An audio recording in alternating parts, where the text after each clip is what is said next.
Good evening, everyone. Good evening. This is your host, Dr. Phil. I'm feeling good, feeling like doing a good old quirky stream tonight. Hopefully my audio is good for you folks tonight. There's been some issues the last few weeks, although the last few weeks it's finally gotten better. But there were some issues before that for a few weeks with the audio. So hopefully that is not an issue tonight. We're going to be watching, we got a couple different things planned for tonight. Not sure exactly what we're going to start with.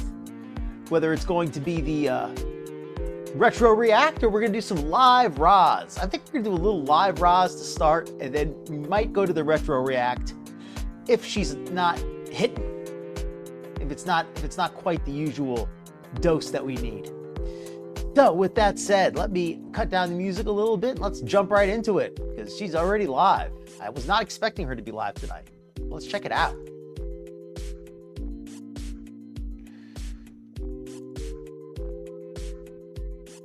Wait, make sure I got the audio set up properly.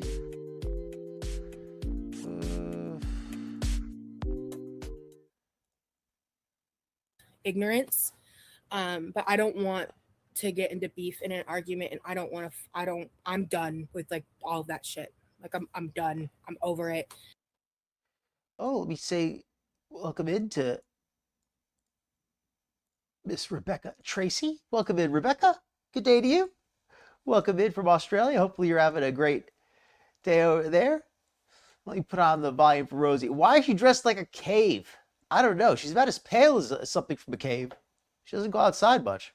And I say that as a very pale person, so no hate toward anyone pale. Yeah, so I agree with a lot of the I think I have nothing. Oh, and how's the audio balance, Rebecca? Is she a little bit loud? To say about Stefan, and I'm just really grateful that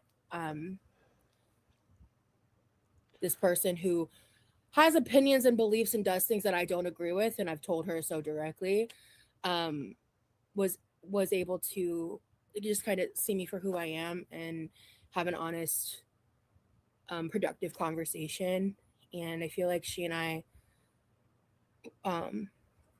it didn't have me on it. It was my quote. Like, they don't tell you the price that you pay.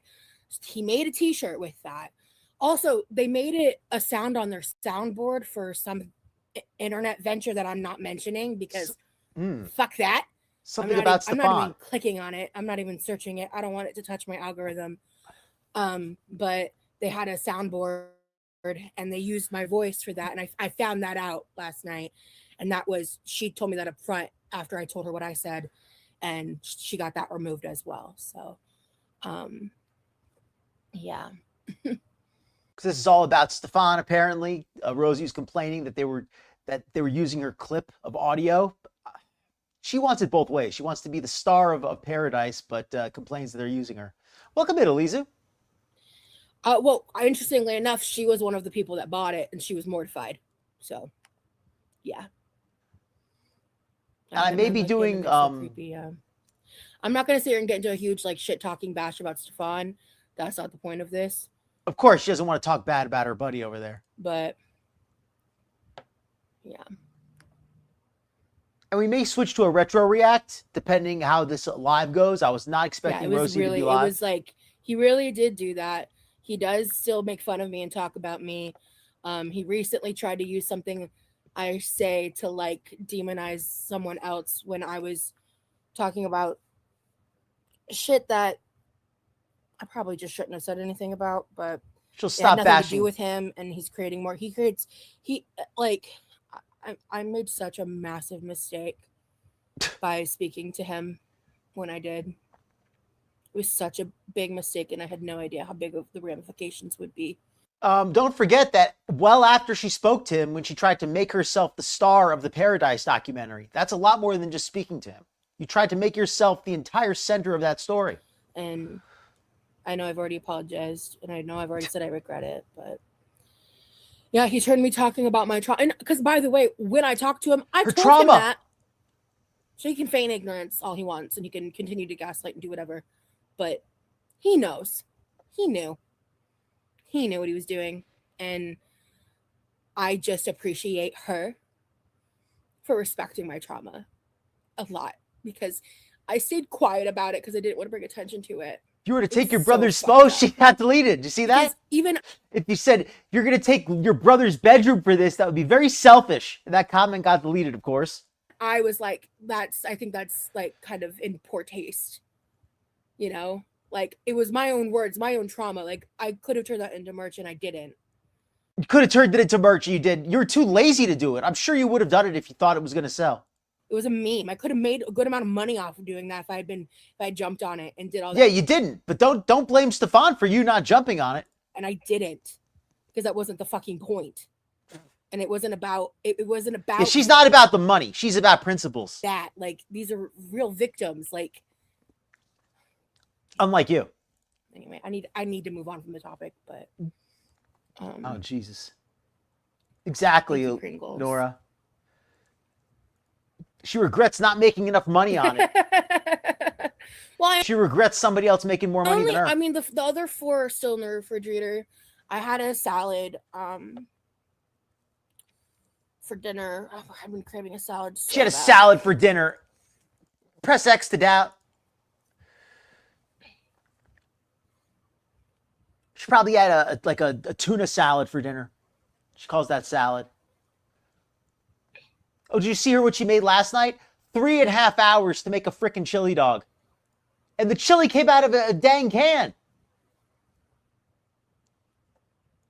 Meat salad. Wasn't that King Cobra's specialty? It's so annoying. No, that's why, like, Fresh Express is safe, and I actually called ahead and I asked where they sourced their salad from. Oh my God. I double checked it and it was safe. But hold on, so she got a salad delivered? Is that what she just said? She got a salad delivered from Fresh Express? I don't know what Fresh Express is. Maybe somebody in chat knows. So.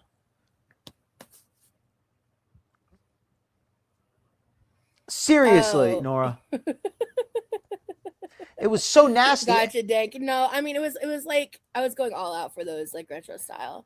And the fact that it took 3.5 freaking hours to make, and she used a can of chili. She used a can of chili, and it still took her 3.5 hours to make a chili dog.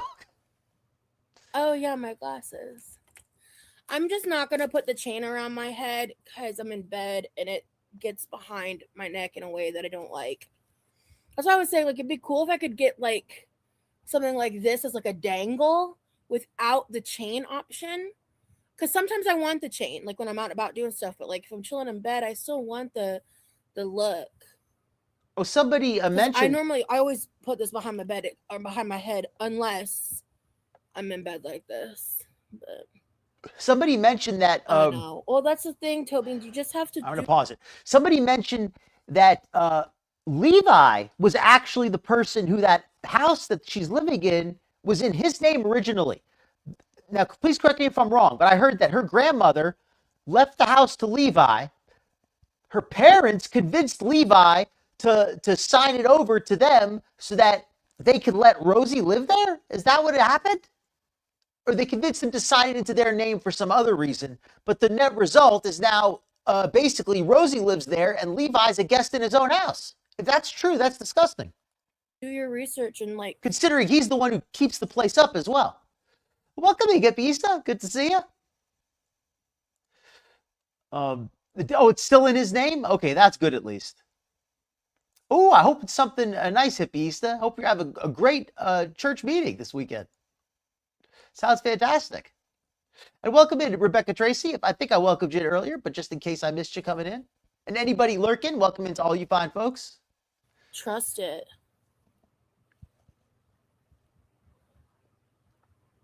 Oh, shit. Oh, I might be ending the live here. Hold up. Oh, well, there we go. We have the retro react ready.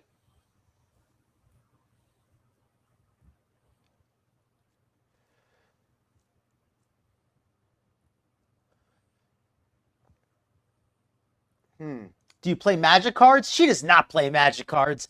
You need to have either some intelligence or some persistence, and Rosie has neither.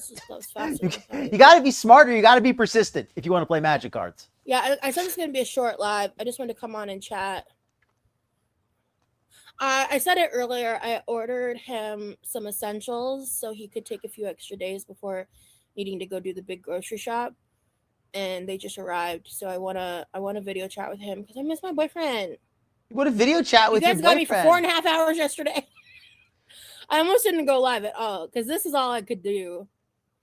I was not expecting her live tonight, so well, I had he hasn't opened the text yet. If he wants to delay the call and he tells me that, then y'all get me longer. So we'll see what he says. Well, I got the retro react in the on deck. If he says he's ready, then I'm going. Peace and love. And the retro react is about her medical kidnapping, my hands. Which is absolutely hilarious. It's an absolutely hilarious story. It's pathetic. It's disgusting, but it's hilarious. What can I say? Hi, Anya. It's going to be a while. Honestly, I think he wants like a break from the content shit, and I don't blame him because he kind of marathoned on that front. Anyone mad needs a hobby. I'm so sorry. That's so real. It's how they do foreplay. She watches them back to you guys are in. He's taking up for y'all. He just said, let's delay it a little because he's really hyper-focused on Magic the Gathering. Like, he's like funnel visioned right now. Which, real. I get that. I get like that about shit. Okay, cool. You were not late, Jamie. I started a little bit early, so you're right on time. Welcome in, Jamie. Good to see you. What time? And that sounds quite good, Hippie. So what's Bonifay pie? I've never heard of that. Y'all, that you guys can thank Lee. Thank you, Lee. Just kidding. Yeah, I used to play a lot of Magic cards. I used to be a very serious. These limited edition chicken royale. I used to be a very serious Magic card player. I used to be pretty good at it, but I got out of it years and years ago. But I still like the game. I just don't really play it. For Pringles, there's like chicken royal.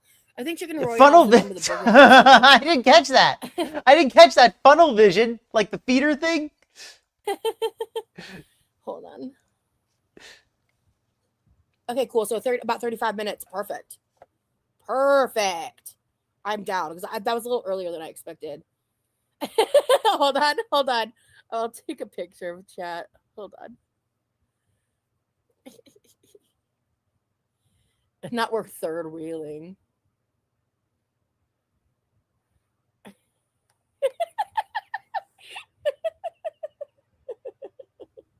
Oh, and that reminds me, my new word for feederism is going to be fatsoism. That's what I'm going to call it. Because that way I could, because I know YouTube hates the word feederism, so I'm going to start calling it fatsoism. I think that works. I've never played Magic, no. Of course she hasn't. It takes effort to play Magic cards. You can't just do it once and and know it. And she has to shuffle the cards. So her hands, she couldn't play it because you got to shuffle the cards. And enjoy the live game. Her hand pain. Okay. Yummy. That sounds good. See ya. I think I would like that. So I can stop ignoring you guys to text my boyfriend. Okay. All right. Cool beans. Poor thing. She can't even play Magic cards because she's got to shuffle. It is a Burger King flavor?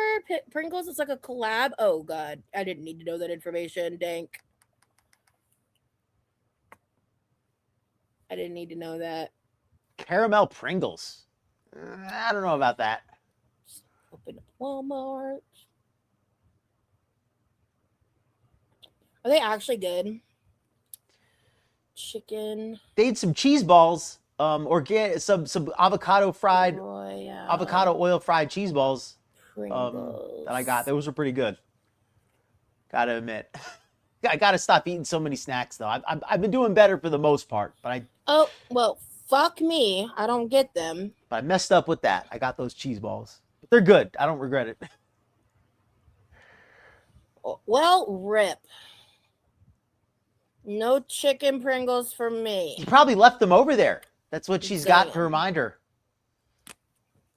It's like in the medieval times, like a knight, the lady would leave the knight with a ribbon from her hair, or like a lock of hair with a ribbon on it.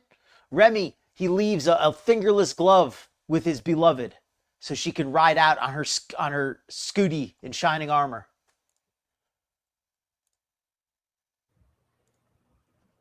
I'm on my laptop right now. It's not a laptop when you don't have a lap. their tummy top. I believe the Whopper ones would be gross. They're so good, and they're vegetarian. So I don't like Burger King's. The tatas are on point. Yeah, their chicken sandwich as is sucks ass. I take off the. I hate like tomato and lettuce from fast food places. It's always trash. So I take that and the Royale sauce off, and I add bacon, ketchup, mustard, mayo. Fire. I've never heard of anybody adding more like calories to a Burger King burger. They get the Burger King burger and they add more of their own mayonnaise and bacon. That is a food addict. That is a food addict. That's like somebody that is insane. That to me. I can't even fathom the idea of that. It's really good. That's just how I like it. It's the microphone. That's why her voice sounds different. At least I think so. It's going to be at around 9 p.m. my time, in about a half an hour. We're just going to chit-chat till then. Oh, yeah, Lee loves the voodoo chips. Oh, and I heard somebody say that, I think they're good. I heard Rosie say yesterday that she's trying to be more health conscious. Is that for real? Because I don't believe that. I mean, is that something that Lee convinced her to do? Well, ooh. You know what that just reminded me of that I haven't had in ages? Turtle mix Chex Mix. That shit is so good. Tell me why you timed me out. I always get the ass of the tomato. That's the worst. Amanda, hello, love. I'm getting hot. Oh, somebody in the chat. Who the hell said that? Right, Tom and Amanda. The tatas are on point. Ugh. Hi, Amanda. I feel very not bonita today because I'm in full bumming mode, but the tatas are on her belly. I appreciate you for saying that. Hungry Jacks. Well, hold on. Have you ever had like the chocolate covered? I like that name better than. I mean, Burger King's a good name too, but I like the name Hungry Jacks. That's it. That's cool. I didn't know that. Thank you for the info. Like Lay's before, like sweet salty is my jam. I love a sweet salty moment. Do they not have Turtle Mix Chex Mix anymore? Don't tell me this is how I find out that doesn't exist anymore. No, absolutely not. I forbid it. Turtle Mix Chex. That's a tough spot to be in. I am blessed. Yeah, don't. I am blessed that I don't have any kind of sugar problems because I don't know how I would handle it if I couldn't eat it. I would have to switch to artificial sugar because I would go nuts if I couldn't have anything. Oh, it's shipping only. Well, it exists, but a family-sized bag is $8. That's fucking crazy. A family-sized bag, so a Roz-sized bag. The store doesn't carry them. What the fuck? Welcome to Nirvana. Good to see you. Whoa. Hopefully you are having a great evening. Oh, no, Jamie, you know what? You have every right to time somebody out for that. Like, I'm not big on censorship, but that's for people's own good. And welcome in again, Nirvana. So glad you can make it tonight. We might be doing a retro react very soon because this live is probably not going to be going much longer. Rosie's live, rather. They might be gone. Girl, you are bonita. Thank you. Sugar. Burrito has to cool off after taking out of the oven. Yeah, I love puppy chow. Hello, emoji. She loves puppy chow? I haven't had it in a long time. But I was raised Mormon. Puppy chow was a very popular thing that was made. Welcome in, Andrea. Aussie, thank you so much for coming by. Hopefully you're having a great evening.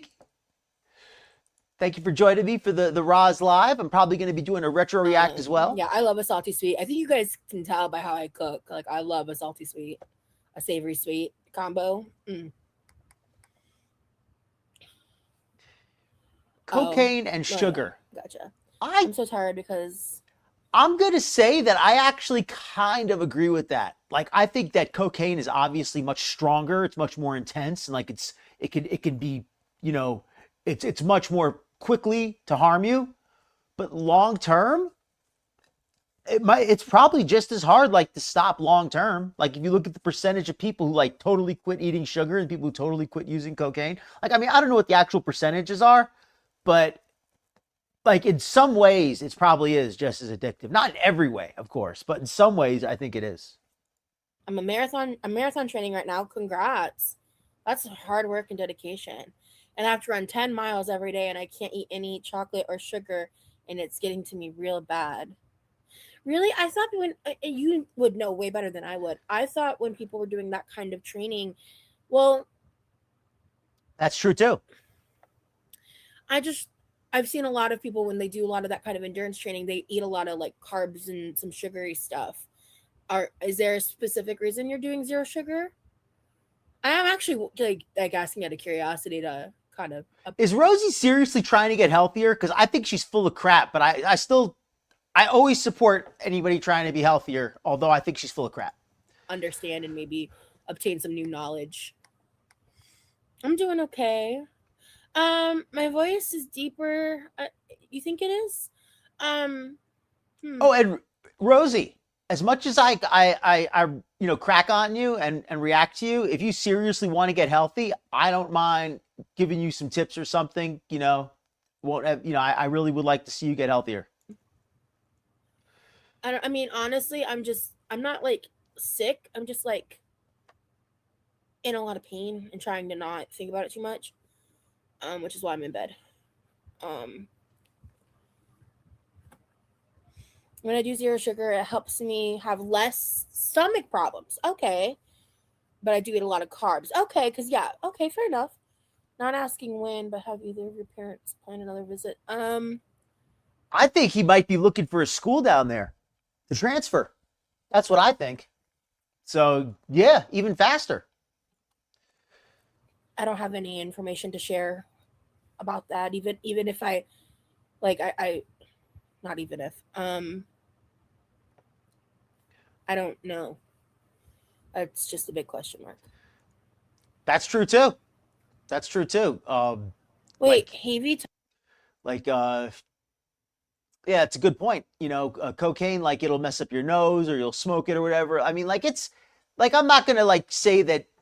Like I don't want to get too much like one, comparing one drug to another, but I do agree that sugar is very addictive and it's been underrated how dangerous or how addictive it can be for a long time. You out, Bree? I missed that. Yeah, I think he is too, Andrea.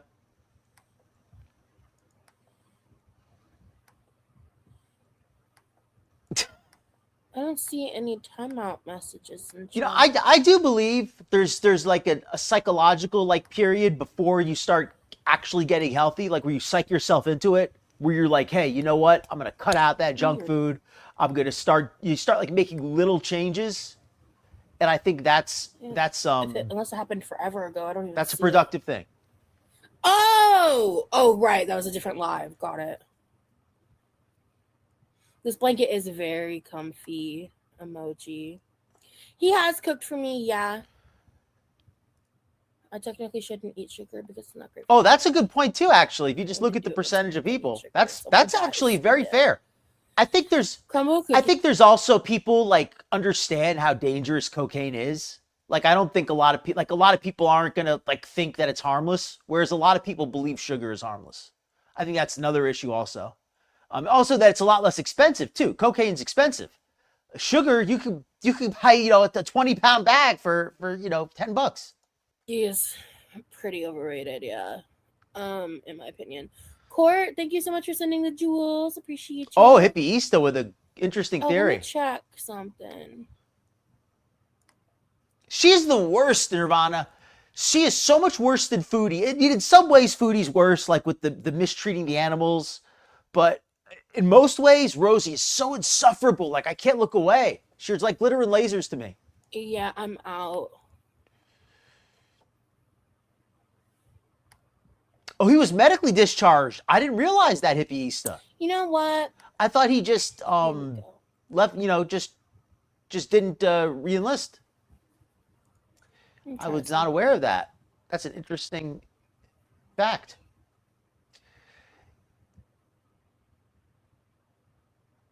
Okay, you're just gonna spin? Okay. But now I can't see my chat. Bitch. It could have been related to something that, like a psychological break. No. I'll say it like that. That led to it. That led to the discharge. Here we go. How about pop out chat? Oh, the Odyssey, yeah. Like I don't think I'm gonna go see the movie, but I've always loved the story of the Odyssey. Everything's broken.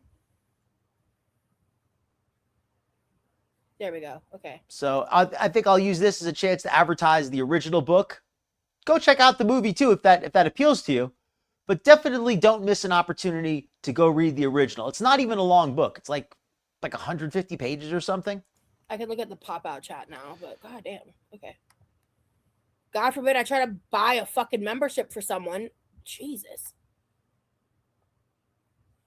God forbid. Let me hit restore chat one more time. Yeah, it's just fucking spinning. I respect that, Nirvana. I don't know what's gonna happen. I'm gonna try refreshing my page. If everything breaks, I'm so sorry. For me, I've always loved watching talk shows. Like when I was a kid, and maybe it's not even, maybe it's unhealthy, but I've always enjoyed watching them. Like Montel Williams, Sally Jesse Raphael. Even when I was very little, and they would have people like Rosie on all the time, and they would just have these awful people just talking, and it just, the host would confront them, and you're like, why are you so awful? And that's kind of what I see myself doing in a way. Dr. Phil, perfect example. The original Dr. Phil was like that.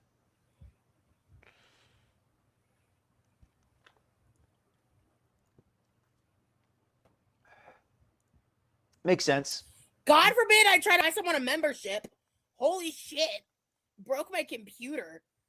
Yeah, I think that makes sense. I could only afford to do one. I was going to try to buy someone a membership. And just for funsies. And it literally broke my fucking chat. So I'm not doing that again. Oh, well, also, she needs a new laptop because, she can't even buy anybody a membership. She wants to buy memberships, but her laptop just isn't good enough. So if you want to buy her a new laptop,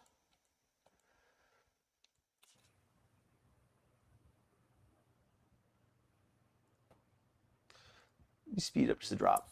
God forbid I try to buy someone a membership. Holy shit. Broke my computer. I could only afford to do one. I was going to try to buy someone a membership. And just for funsies. And it literally broke my fucking chat. So I'm not doing that again. Yeah. Also, can I say something? I saw a TikTok. So I looked up the fucking menu this week for Crumble. And what do you mean there's a flaming hot Cheeto, a fucking wild cherry slushy, and a gummy clusters cookie? What? Where does all that food come from? Gummy clusters. And I saw a TikTok. So I looked up the fucking menu this week for Crumble. And what do you mean there's a flaming hot Cheeto, a fucking wild cherry slushy, and a gummy clusters cookie? I gotta say, two of those actually sound kind of good. I like the idea of gummies and fruity cookies. I like that.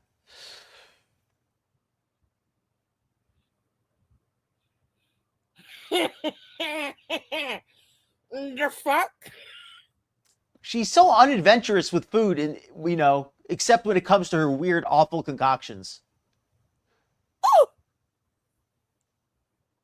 ew. She is. Rosie, you are serving emo probably with the gloves.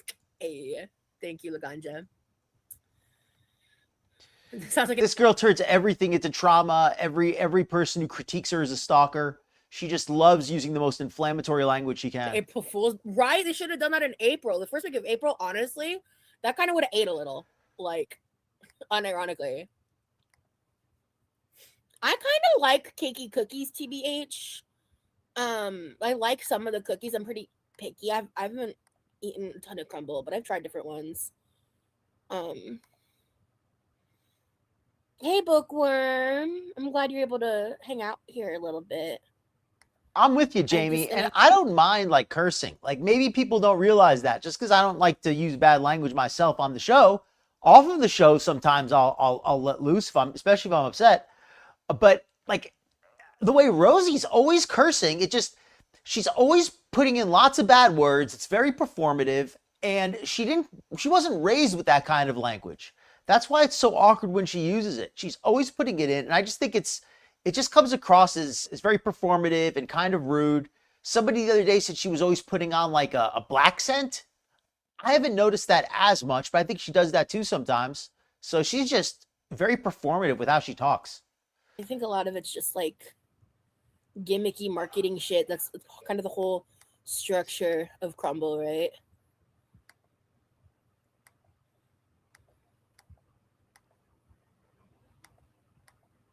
Oh yes, that Willie's tonic. I think that I need to drink a little bit more. Actually, I'm I think that woman in her chat, Berry Parm or whatever her name is, I think that works for them, because I don't see any other reason why I should be giving her this tonic regularly, or why Rosie is basically advertising it at this point. She might as well be sponsored by them. I actually read a little bit today.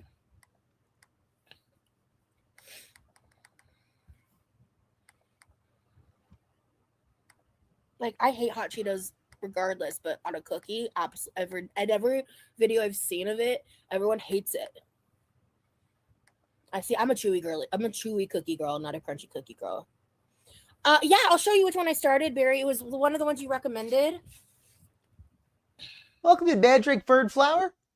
Hopefully you're having a great night. Welcome in. If this is your first time here, if you're coming back, my apologies for not recognizing you. But thank you for coming by. And you're not a fan of the Delta 8? Yeah, that's the over-the-counter THC for anybody not aware. It's much weaker. It's not it's not really considered like for medicinal use, but doesn't require a license to get, and it's really cheap. So a lot of people buy it. But I don't really have a strong opinion either way on it. Like I'll just say that I have a card in the state of Florida, so I can legally use THC should I choose to. Oh, is that so, Mandrake Fernflower? I didn't know that. That's very interesting. See, thank you for sharing the info on that. I should look into it. Yeah, exactly, Elise. Like I curse sometimes, but like, but not like constantly, I don't know. I'm not trying to criticize anybody for how they talk. I just feel like Rosie comes across very fake and performative with it. I had heard about it. It's very overdone. Past, but I never read it. And Rebecca, I love that comment about how people couldn't get away with this back in the old. Rosie couldn't either. In her high school, she got chased out of high school. She never finished school because the kids, quote, bullied her so much. So yeah, kids don't put up with crap the same way adults do. The other one I'm not gonna say. I'll save that one for the vlog. And then there's another one I have, so a total of 3. But the other one, Lee took that copy home with him, and I'm picking up the other copy in about a week. This one I got for $4 with the half off credit, and it was like a really good price for this like really nice hardcover copy. It's called The Invisible Life of Addie LaRue. Oh, she's reading a book by V.E. Schwab. I only read the first chapter and then I got a little bit. If she actually reads more than 3 chapters, I'm be surprised. There's a headache because I was kind of sleep deprived. But I was like didn't want to put it down. I had to because my head was hurting. Like a little more rusted. I'll be able to. I didn't want to put it down, but I had to. My head pain. I couldn't read more than a chapter without my head hurting. Read for longer. But I really I'm reading this book without Lee, so that's why I started this one. It's about this girl named Addie. And nothing I'm about to say is a spoiler. It's mentioned in the sleeve. It's set in France in the 1700s, and she's basically she like sold her soul or traded her soul in some way for immortality at the cost of everyone forgetting her basically as soon as she walks away. So I'm very interested in this book. Yeah, that's Rosie's dream. She'd love to have everybody forget what she says as soon as she walks away. She could just lie and never get caught. See, it was so it was probably like $4.50. It was $9. And then with the bookstore credit at the small business bookstore I went to, I got 50% off for this book. What a weird compliment. I read War and Peace in college. I don't think I've ever read that one. I used to read a lot when I was younger. I read it.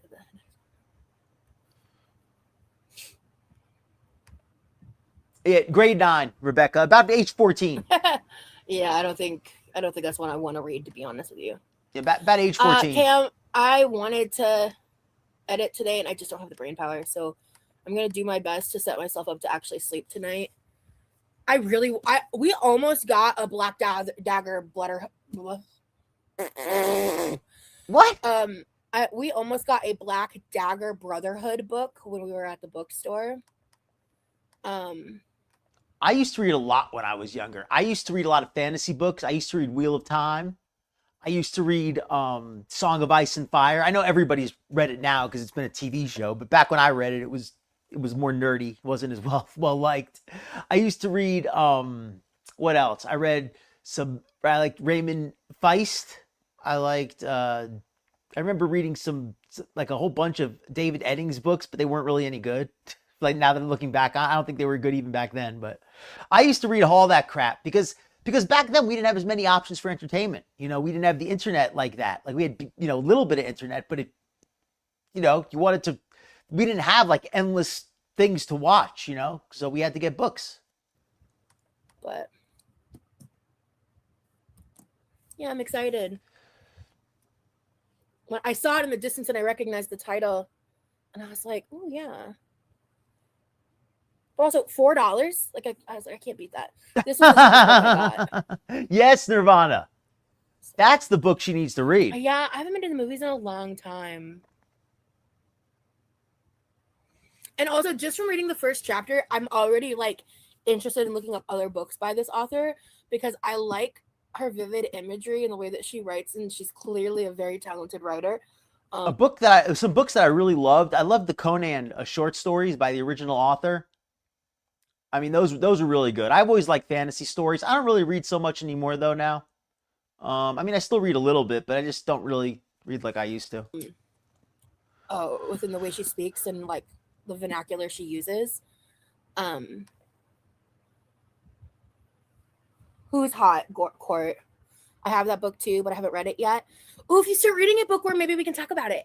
Welcome to Blushface. Apt name. Good to see you. I love books, but it takes forever and it's extremely tiring because my yeah.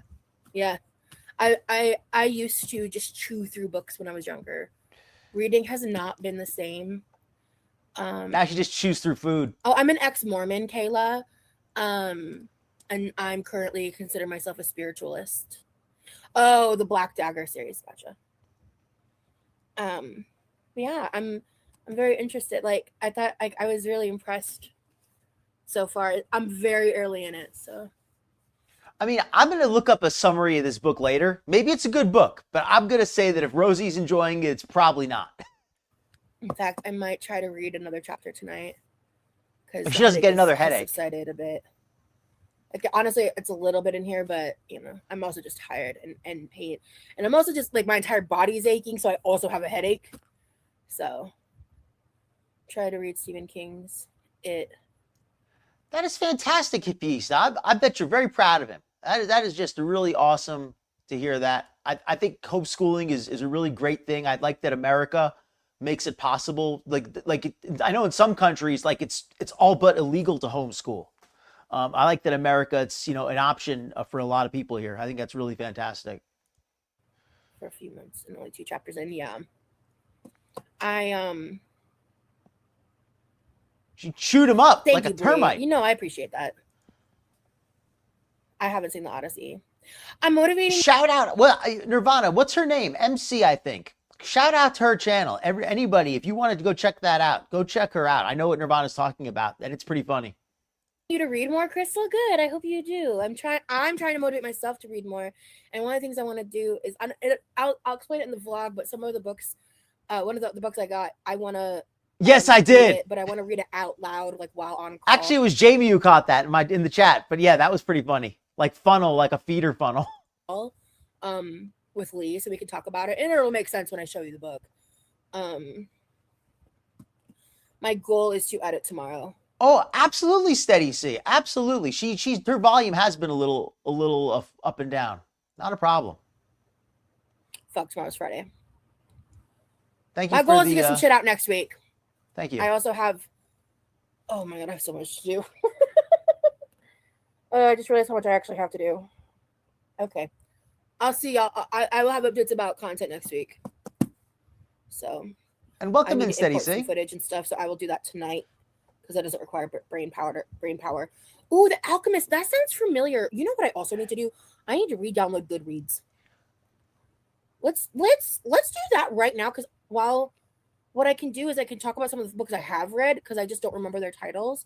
Tomorrow is Thursday. Oh, thank God I have an extra day. Oh, great. For some reason I thought today was Thursday. I'm wrong. The Libby app is free. That's true. I just prefer physical books. I really prefer physical books. Barry, what do you think about e-readers? Do you if you had an e-reader, would you like it, or are you a physical book girly? I got a funny story about the book Twilight. Not you should try ballet. That's crazy. Oh my god. I don't know if I've read Of Mice and Men, to be honest. Good reads. Oh my god. Fingers crossed I know how to log in. Hi, gamer girl. I prefer physical books, but whatever helps people read, I'm cool with. Got you. Sign in. Oh my god. Oh, speaking of cheese, you know what when you make corned beef, and you know how the fat on the corned beef like gets all mushy when you boil it? That's what her arm looks like. I just realized that. Oh, thank God the login saved. Oh, hell yeah, brother. Oh, no. Oh, no. Okay.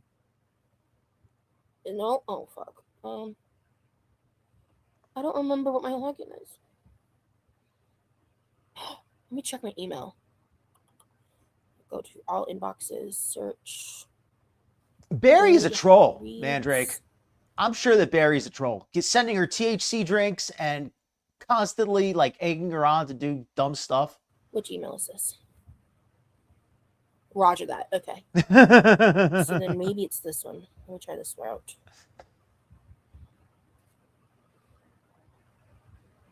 This is kind of a dumb live. I feel like just doing the retro react, but actually we're gonna do this. Hold on, I'm getting into this. I haven't accessed this account in a good few years, but I want to because I remember vaguely. You know what? I think we're just gonna do the retro react. A lot of people have gotten here already. I've been on for almost an hour now, so I think let's just do the retro react. I don't want to be here all night. Stories I really liked, but I can't remember the author or title. Because the retro react, we're probably not even going to be able to finish it tonight now because we only have like an hour left. So let's just start it. You folks like that? I think that's what we should do.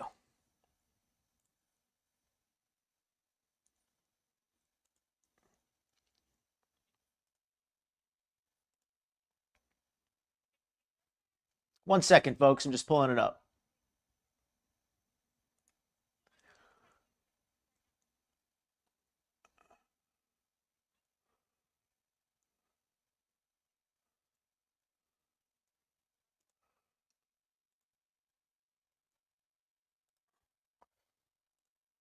Okay, so we're gonna do this retro react because this live is pretty weak sauce and it just keeps going and going and going. I thought it was gonna be over by now, so I hope you folks don't mind. If you do want to continue watching this live, I think Nikki T is still covering it, so definitely go check her out if you're more interested in the live right now. I won't be upset if anybody would rather catch the replay on this.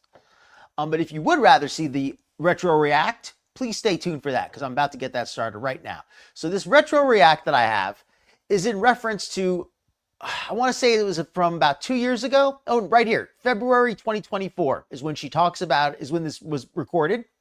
And it discusses an incident from January 2020 when she claims to have been, quote, medically kidnapped. Spoiler, she signed herself into a psych ward, essentially. It's a hell of a story. And we're going to listen to it right now. Oh, and shout out to Nikki T and Quirky Moments, who both archived this video. I am using an archive from Quirky Moments, so I'll put the link in the chat. But she said that she got it from Nikki T. So shout out to all these other awesome reaction channels for making it possible to cover Roz so well. So let's make it bigger here. Right now. Hi, welcome to me. Today's video is a really serious subject. Well, I've only seen this once, Elisa. I'm going to put a heavy trigger warning for this video. And it's going to be a story time style, I guess. Because I'm just going to freely talk and tell part of my story that I feel like for the first time in my life I'm ready to talk about in a way that... Let me just make sure I have the settings correct on this. All right, looks good. It's not from like a completely traumatized state. I feel like the 4-year anniversary just passed of this event. I didn't know I didn't see this version of it. I saw the interview she did on the, on the Are You Insane podcast. I've seen that like 3 times, but I have not seen this old video I don't know. I didn't see it though. It's been 4 years. And I think this time last year I wouldn't have been nearly as ready. I've talked about this story offhandedly here and there, but I haven't gone very in depth. But I found something today, and so I want to talk about it. So trigger warning, there's going to be really serious trauma mentions here. Like trigger warnings. There's going to be some really serious trauma. It's going to include being yelled at. It's going to include her lying. It's going to include her having to sleep in an uncomfortable position. It's going to include her making up lies, and I already said that one. That's basically it from what I remember. It's just a lot of fabrication. If you take her at her word, it's pretty. I mean, I guess it's not that good, but even if you take her at her word, it's still like not like that crazy. I mean, except for one story she tells, it's pretty unbelievable. But other than that, it's not even like that bad. Yes, some people may consider this trauma dumping, but I'm giving you a fair warning. I'm going to get my seltzer. I'll be right back. I am going to be kind of skidding around other parts of the story and focusing mainly, I think, more so on the 5 days that this specific event took place, where, if you read the title, yes, I've been medically kidnapped before. And I think a lot of people don't even understand what that term means. It was something I found out about a bit after the fact. But, you know, this event involves very light mention of this. And so let her describe medical kidnapping here. I'm just going to read it aloud for anybody who's not able to see the screen at this time. Medical kidnapping in this context with abusing involuntarily held shouldn't even use the right tense. Involuntary held patients practices. I'm sorry, I'm half blind. Let me try this again.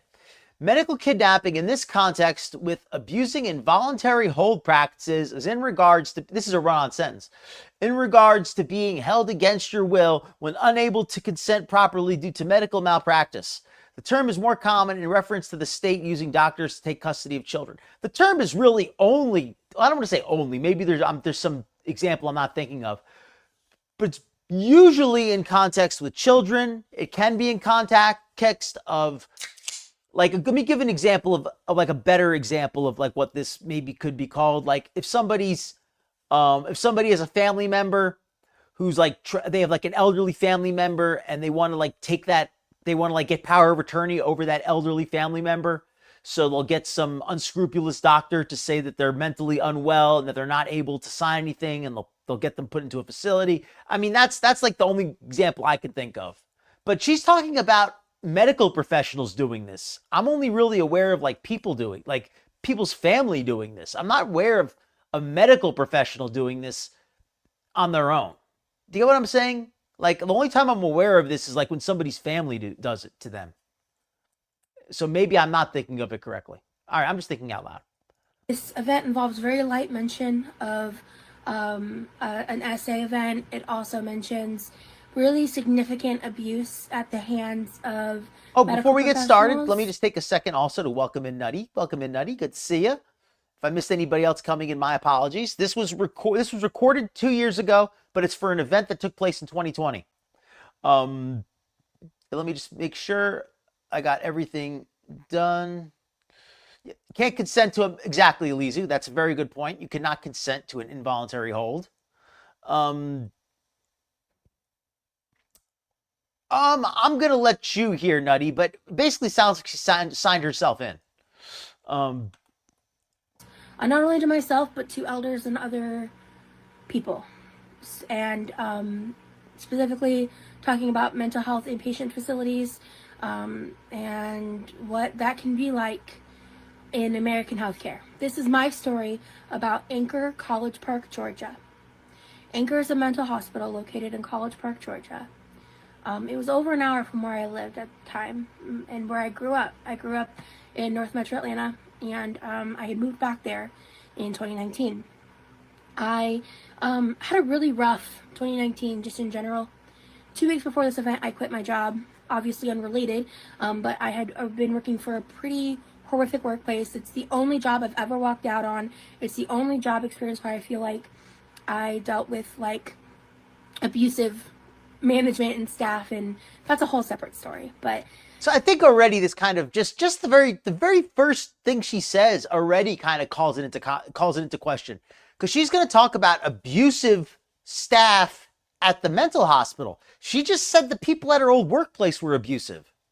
So, like, what qualifies as abuse to you, Rosie?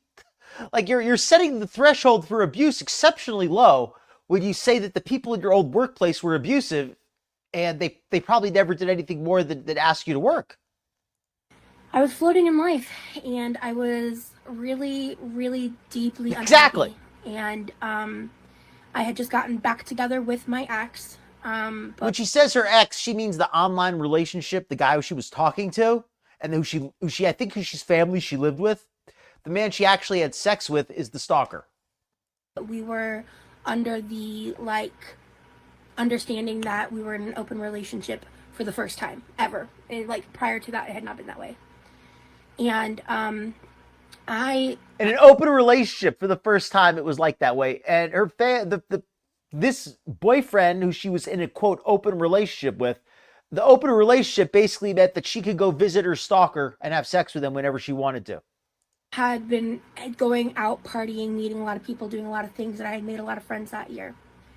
I don't really speak to anyone from that period in my life because of just how off course I was. I was so not me. Like, anyone... She was so not herself.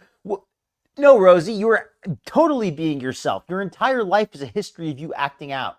That met me in 2019, they didn't fucking know me. They knew the most broken version of me. They knew the most toxic version of me.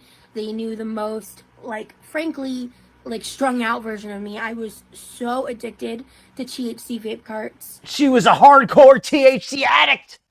She was all but living on the street, turning tricks for vape carts. And Nutty, good question. According to Rosie, every boyfriend she has is her first real boyfriend. She just said that Remy was her first real boyfriend. But as far as how many sex partners that she had, a lot. But boyfriends, she's still on her first real boyfriend, according to her. Because every guy she dates is her first real boyfriend. Because every other guy she dates, she just, quote, has sex with him. That's it. It's not a real date. That to this day, I still have a bump on my skull. Where is that? Right here. That because she was given black market carts. Formulated because I abused them so heavily. One day, I felt such severe pressure in my head as I was smoking it. I felt this bump formulate, like, pop up in my skull. It formulated. She loves to use words that don't actually fit the context she's using. And at one point, when I finally had a neurologist touch it, like, no one's just taking it seriously yet. By the way, that neurologist, she didn't have an appointment at a neurology clinic. That was a theater client of hers, a fatsoism client of hers, who happened to be a neurologist. And he confirmed it, that it was a bump. So, yes, she has a bump on her head. She has a lump on her head. It's probably a lipoma. I'm sure it's a lipoma. That I've seen, so, you know... I did get a head scan. Like, at some point I got a CT scan, but I'm too fat for an MRI or anything else to, like, kind of figure out what happened.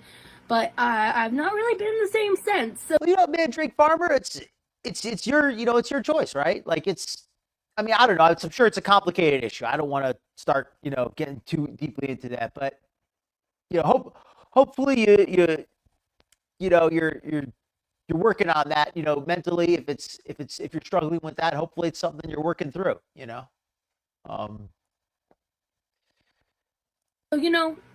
don't THC vape. Don't vape, period.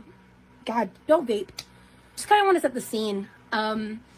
January 1st was coming up, and I knew that when the new year came in, I wanted to hit the job. But I do think there's too much of an emphasis on, like, people, like I think it's, it's good to have, like, healthy sexuality, but I think there's, like, too much, like, pressure on people, especially young people, to be sexually active. I don't think people should, like, feel like they have to be sexually active if they're not interested. Eventually, it's good to, if you're never interested, that's not healthy either. But I don't think it's good to, like, just feel pressured. Try to find something better, because I was living in the red. I was on the verge of being homeless. This was the beginning of a long stretch of period of housing crises for me during the COVID pandemic and all of that. So obviously I didn't know that at the time, but I walked out. I was really depressed at Christmas. I spent Christmas with some friends of mine, and then I had like a ton of opportunities to go out for New Year's. I could have gone to downtown Atlanta, gone to a nightclub. I had multiple house parties I was invited to. I was just very social in 2019. She was so social, going to multiple house parties, heavy into the BBW scene. Heavy into the BBW scene. Like, I don't want to mock the BBW scene in general. I'm sure there's some really wonderful people in there. But from what I've heard, it sounds like just like ground zero for feederism. And feederism is self-abuse. Or it's mutual abuse, I guess we could say. Feederism is mostly, obviously, there's, you know, people of different sexes and genders and all that, but just generally, it's these women who have low self-esteem, who are self-medicating with food, and who have addiction issues. And then you get these predatory feeders, usually men, but of course there's plenty who aren't. They then take advantage of this low self-esteem by telling them they're beautiful. And what makes them beautiful to them is their pliability, their willingness to engage their fetishism. And it's not healthy sexuality. Like, I'm all for healthy sexuality. I'm all for people expressing themselves and you know, even if people have some kind of a kink or whatever, if it's not harmful, sure. But this is not harmless. This is not, you know, simple sexual preferences. This is a dangerous lifestyle that self-destructive and mutually destructive. The men involved are destroying themselves as well with their sex addiction, and eventually they're going to have regrets. At least if they have any conscience, they will. So the whole feeder thing. So the BBW scene. Yeah, I don't accept that description. She was socially active in the BBW scene. She was abusing herself, and there were people who were happy to participate in that abuse. And that's what, if that's what she means by the BBW scene, I can accept that. I was like heavy in like the BBW scene in Atlanta at the time, and I went through my wild phase in 2019, to say the fucking least. And I decided to play it safe. I had a bad feeling about New Year's, ironically enough. And so I thought it would be safe if I went up to an hour north of me to like the mountains in up near Fort Mountain was the location I went to, because there was a married couple that I was friends with. Something happened that night that I'm not going to get into in this video. I love that. So she wanted to be safe for New Year's. She wanted to be safe. So what did she do? She went to go visit a married couple for group sex, because she wanted to play it safe on New Year's. So she decided to go to a place where she could have group sex with a married couple. If that's her idea of a safe evening, then I'm so glad that she's being safe, right? This really puts a new context on it when she talks about doing things for safety. When her idea of safety is on New Year's is visiting a married couple who she barely even knows, it sounds like, for some group sex. This girl is a mess in every way. The point of it. But that event changed the entire trajectory of my life.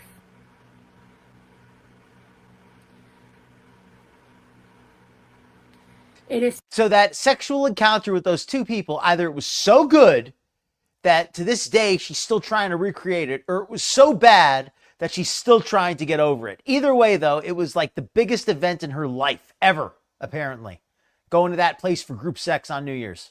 Single-handedly the most traumatic thing that I've experienced. Wow. And I, you know, I've heard of people regretting a bad sexual encounter, but that's really the worst thing she's ever experienced. Literally, like that is a bad night. Catalyst of the most traumatic period of time I've had as an adult. I was already the most traumatic period of time she had as an adult. That's pretty harsh. Diagnosed with PTSD for several years at that point. I was prior to my ex and I breaking up the first time and me moving to Georgia, I was doing a lot of EMDR therapy and working on myself, and that all stopped when we moved to Georgia, and we kind of stopped therapy at that point. And I looked up EMDR therapy is some kind of therapy where you close your eyes and you get zapped with some kind of flashes of noise or light or something. Maybe it does work. I don't know. I'm not going to be, I don't want to be skeptical of it, but I am skeptical of it helping Rosie. That's what I'm skeptical of, because she doesn't seem to have gotten any help. Time. And I was not in a good place. I really can't stress that enough. Probably. Already, to begin with. And I could not figure out how to function on my own. I was just drowning in bills and life. And oh, thank you so much, Sierra. It was my first time, like. Thank you so much, Sierra. Welcome in. Thank you for the silver star. Thank you so much. Really ever being alone, and I wasn't doing well with it. After that event, it happened at about 2:20 in the morning, January 1st, 2020. Like a bowling ball. And when I finally got home, got out of the situation, that started a 72-hour mental breakdown that I barely remember. I was just trying to pretend that I was okay when I was clearly, like, unable to function. And okay.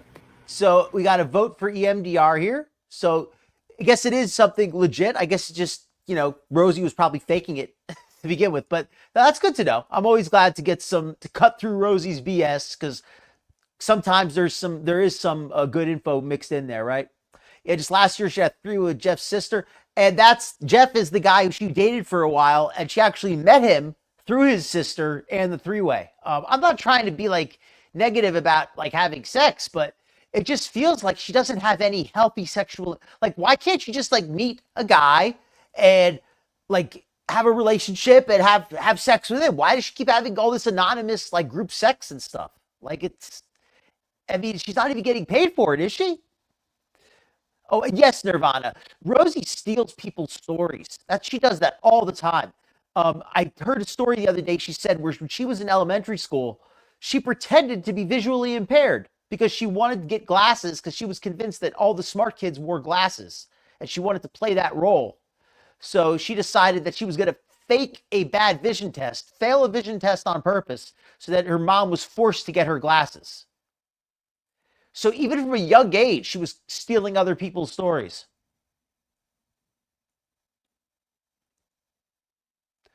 It's not flat. I was just kind of riffing off the tip here. Yes, she steals the stories. Absolutely nutty. All right, let's go.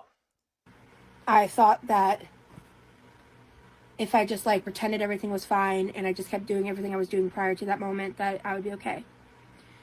I was kind of freaking out about the situation, and I was calling people that I thought were my friends. Like I mentioned, I was a part of a party scene, and so when things get real, party friends don't stay. I had a best friend at the time Rosie, actually, one thing there that is true, she's right about that. Party friends don't stay. Although most people are smart enough to not think that the so-called BBW scene is where you go to make lifelong friends. That's where you go to meet anonymous sex partners. That's where you go to meet clients. That's not where you go to make like deep friendships. And if I don't think it is. Maybe please correct me if I'm wrong. But that's like going to the strip club to make like a deep, intimate connection with somebody. It's just not. You're in the wrong place, Rosie. That does give me a laugh sometimes when people say, "Oh, I couldn't believe it. All my, when the money ran out, all the people I did drugs with, they all disappeared." It's like, why did you ever think that these people you did drugs with were ever your real friends? Like that was kind of the real stupid thing. Like thinking that people you got high with were like your real friends. No, they weren't. I thought was my best friend, who, when she was in a situation with a man that was very abusive and dangerous, I helped her get out of it. Most importantly, I guess that could be true. I guess that could be true, but I think I just feel like that's a dangerous thing, because it's possible to have good relationships in there, but there's so much, the power dynamics involved can allow for a lot of manipulation.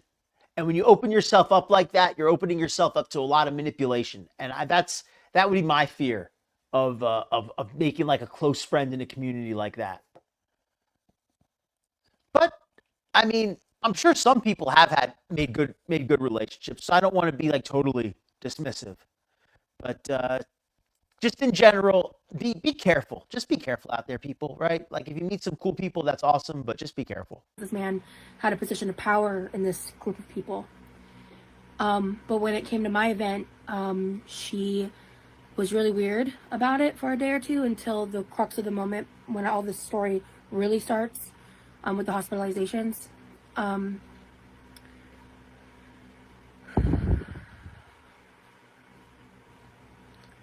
I remember when she finally reached out to talk to me, I was at a restaurant with two of my ex-coworkers. My favorite restaurant.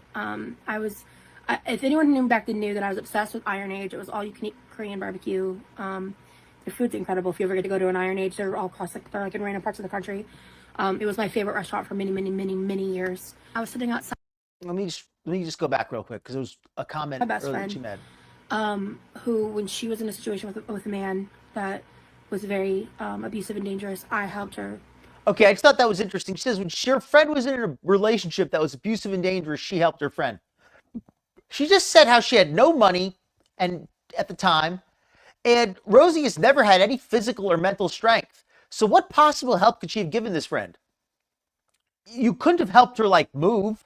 You couldn't have given her a shoulder to cry on because everything always has to be about you. You couldn't have given her any good advice. You couldn't have supported her financially. What help could Rosie possibly give anybody? So I have to question that entire point that she makes about how she had helped this person in the past when they were going through. I think she means by help that she probably gave her some advice like, hey, you should leave them. Like I think that's what she means by help.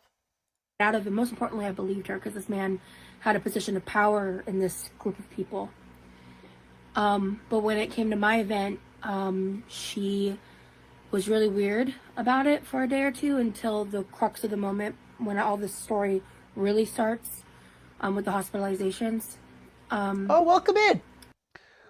Welcome into the ballpark, Franks. If it's your first time here, good to see you. Welcome in. And if you've been here before, my apologies for not recognizing you this time. But glad to have you in here. And welcome into everybody who's come in. I probably missed a few folks. Welcome into any lurkers. Welcome into anybody watching the replay. If you are enjoying the stream, please leave a like and be sure to click that subscribe bell if you'd like to see more of this content. And I agree with you, Mandrake Fernflower. I think that like there's a lot of like kinks and scenes that can become dangerous, but I think that the Hayes FABBW stuff is dangerous right on the surface. Like there's not like a dangerous undercurrent. The danger is right on the surface, plain as day. You don't have to dig very deep to find problems in that scene.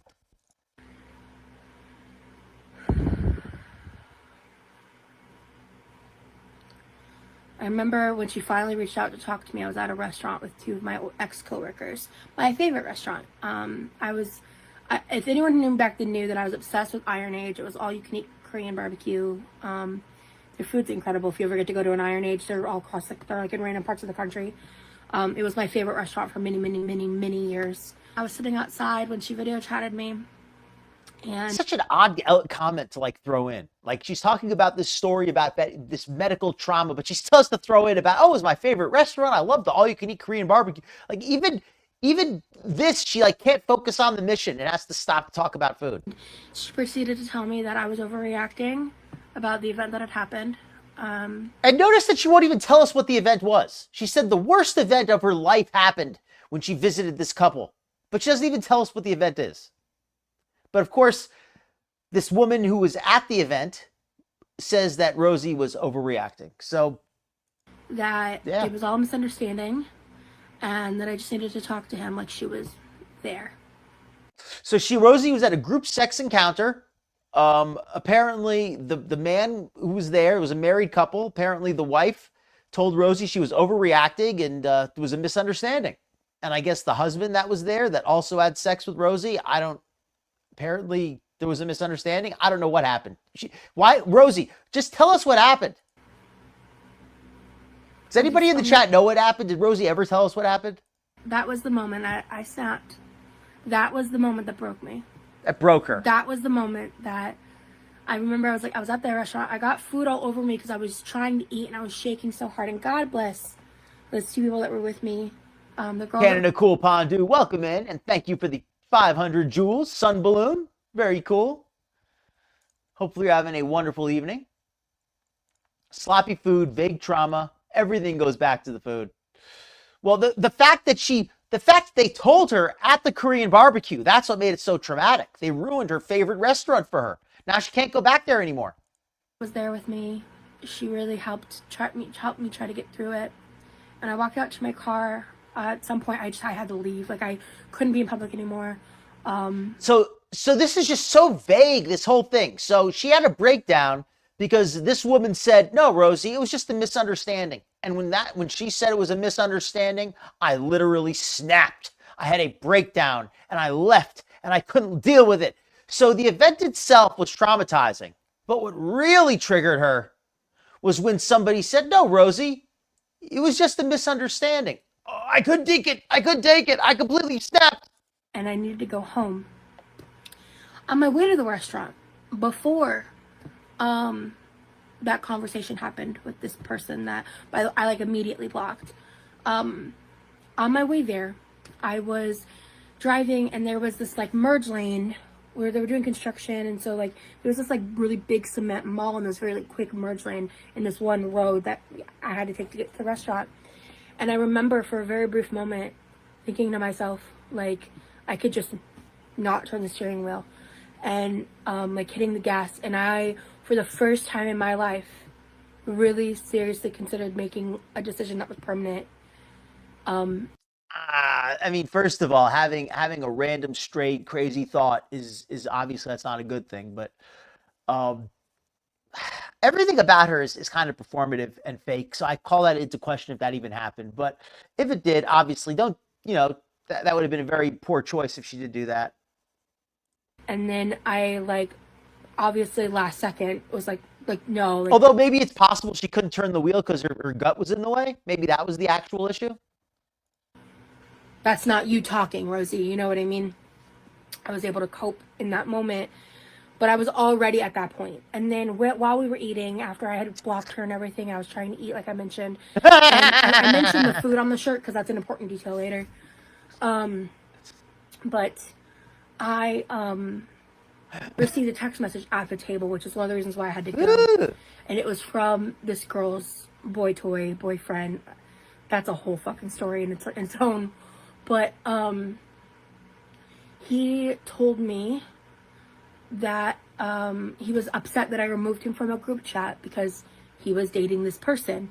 And obviously it was like my group chat, so I wasn't going to keep him in it when they were together and she's being a R-word apologist. So she's claiming that this man assaulted her. Okay, she finally comes out with what her claims are. I mean, I guess it's possible. But, I mean, Rosie's just somebody who's just so unreliable. She went to this house for a sexual encounter, and then she claims that she had an encounter without her consent while she was there. I don't want to get into the details of it. But, I mean, the woman who was there said it was a misunderstanding. I mean, there were other people who were there, and they didn't seem to think that that's what happened.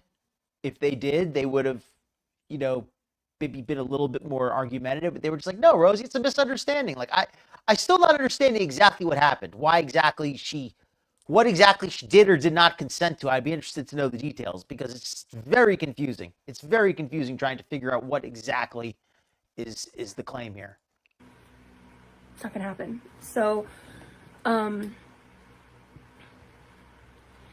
he told me to end it quickly and quietly. It being my life. How do you know he meant that? How do you know he meant that?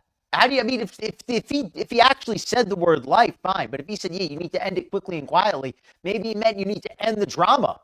Like, I mean, I don't know what the exact comment was, but if he had just said you need to end it, he could have meant you need to end this BS. You need to end this drama. And that was when I snapped. Because at first... So how many times are you going to snap here? It was like I broke. Snap into a Slim Jim. Like, in a brand new way that I didn't know I could break after, quite frankly, the worst 3 days of my life, where I just was dealing with some kind of trauma episode that I didn't know how to cope through.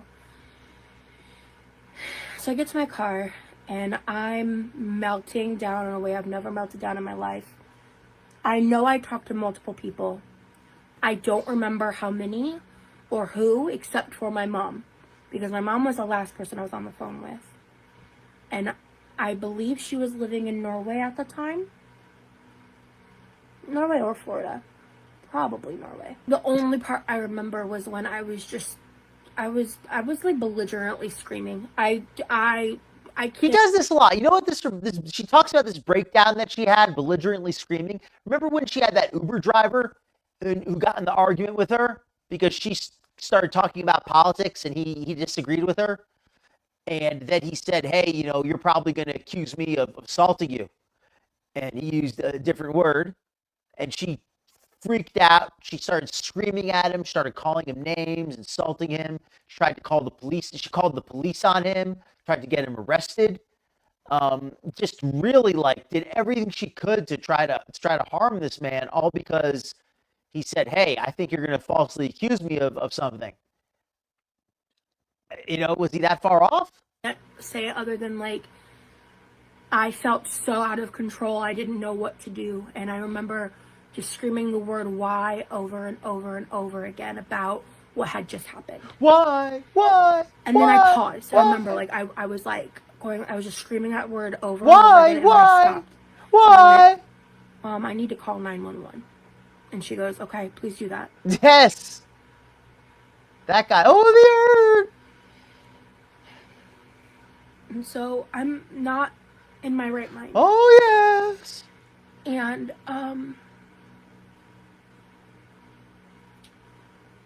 I tell them that like I need help. I need help. Like I needed. So she called 911 and told them she needed help. Why didn't Rosie? You said you were the victim of a crime, of an assault. Why didn't you call 911 and tell them about that? Like that would be the logical thing to tell them about, considering you've told everybody else about it at this point. Some kind of fast track care. Let's think about this for a second. She told everybody in her friend group and her family about this assault. She calls 911, but doesn't tell them about it. Make it make sense. Did help. And it's a really important detail to note here that I didn't have insurance. They took me to my local ER at the time. They gave me some kind of sedative. When they came, like, I was being symptomatic, but I wasn't screaming and belligerent at that point. I wasn't, like, acting out in any way. I just was, like, uncontrollably. We got to give her a drug test, 'cause I think she's using something to enhance her performance for the Trauma Olympics. Sobbing and extraordinarily symptomatic through my trauma responses of everything that was going on. Welcome in, Marcia. And, whatever they gave me, I still don't know. I'd have to like pull medical records. Made me incoherent. It made me even more out of it than any state I was in at that present moment. So she was out of it and incoherent, but it wasn't because of drugs, she's saying. It was probably maybe it was. Maybe it was the black market weed carts. Those black market weed vapes. They had her acting crazy. She was delirious and screaming, why? She was like Nancy Kerrigan. Why me? Why? I remember like sleeping and coming in and out of consciousness. I remember a doctor walking into the room. I remember. Yes, like, the Ativan. Like wave. Okay, I think you hit it on the head with that one. This sounds like somebody who was taking sedatives or tranquilizers, which she's describing the loss of memory, the blurry recall, the lack of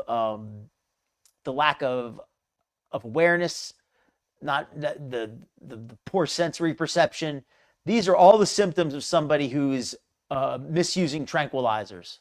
And if she's the kind of person to do that, especially when she's convinced she's in a crisis. So yes, she had them at the time. She had a doctor at the time who was prescribing them to her. So she would have probably taken a whole handful of those things the moment she had a, quote, crisis.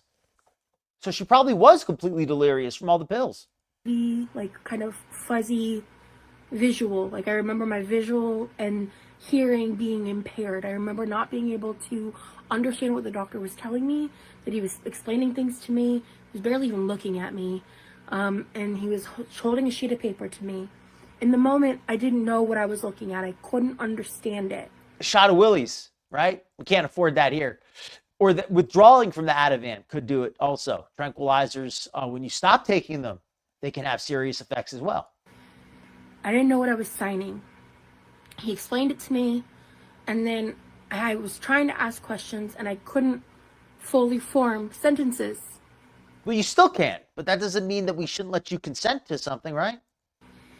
And what he finally said that like made sense to me in that moment was, you have to sign this or the state won't cover your care.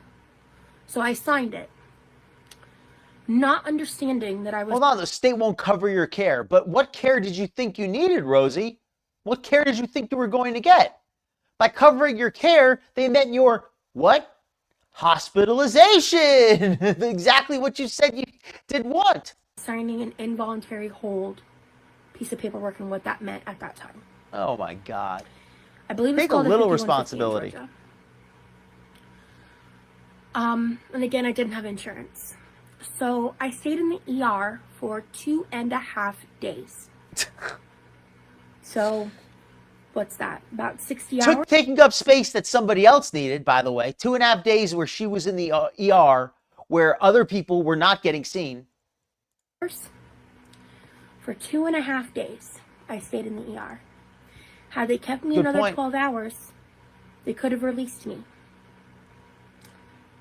They were struggling to find a place to send me to because I didn't have insurance.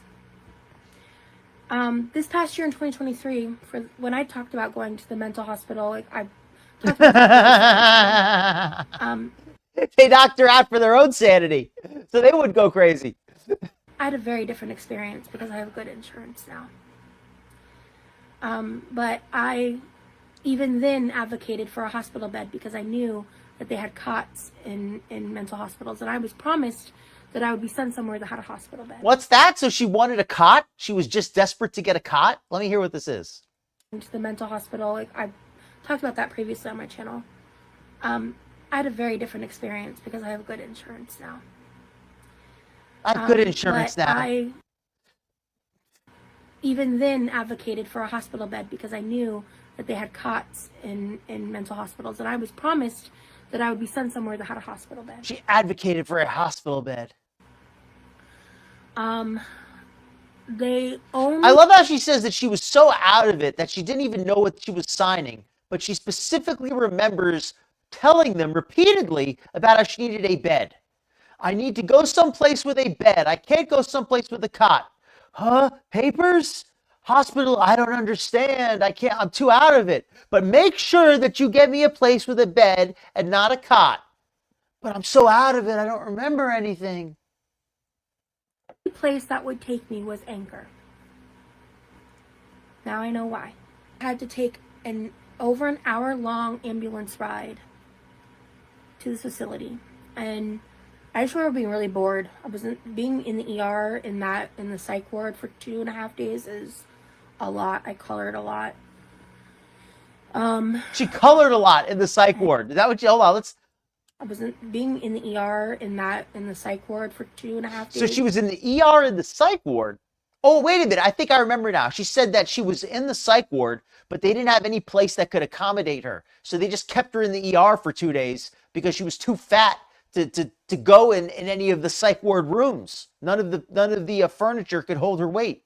So they just put her in the ER for 2 days. This is a lot. I colored a lot. She colored a lot.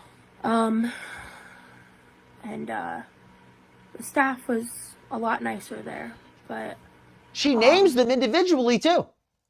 I did not realize what had transpired prior. I didn't fully understand how all of this was going to play out until I got to Anchor.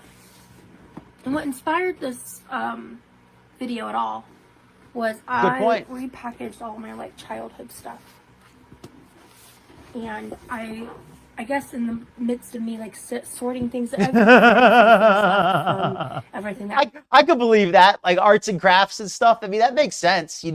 That's probably a really good thing for people who have a lot in their head. They got to deal with. They could use a positive, constructive distraction like that. I happened after the span of the story, because this all started on like January 3rd or 4th. I'd have to pull up the exact dates or whatever.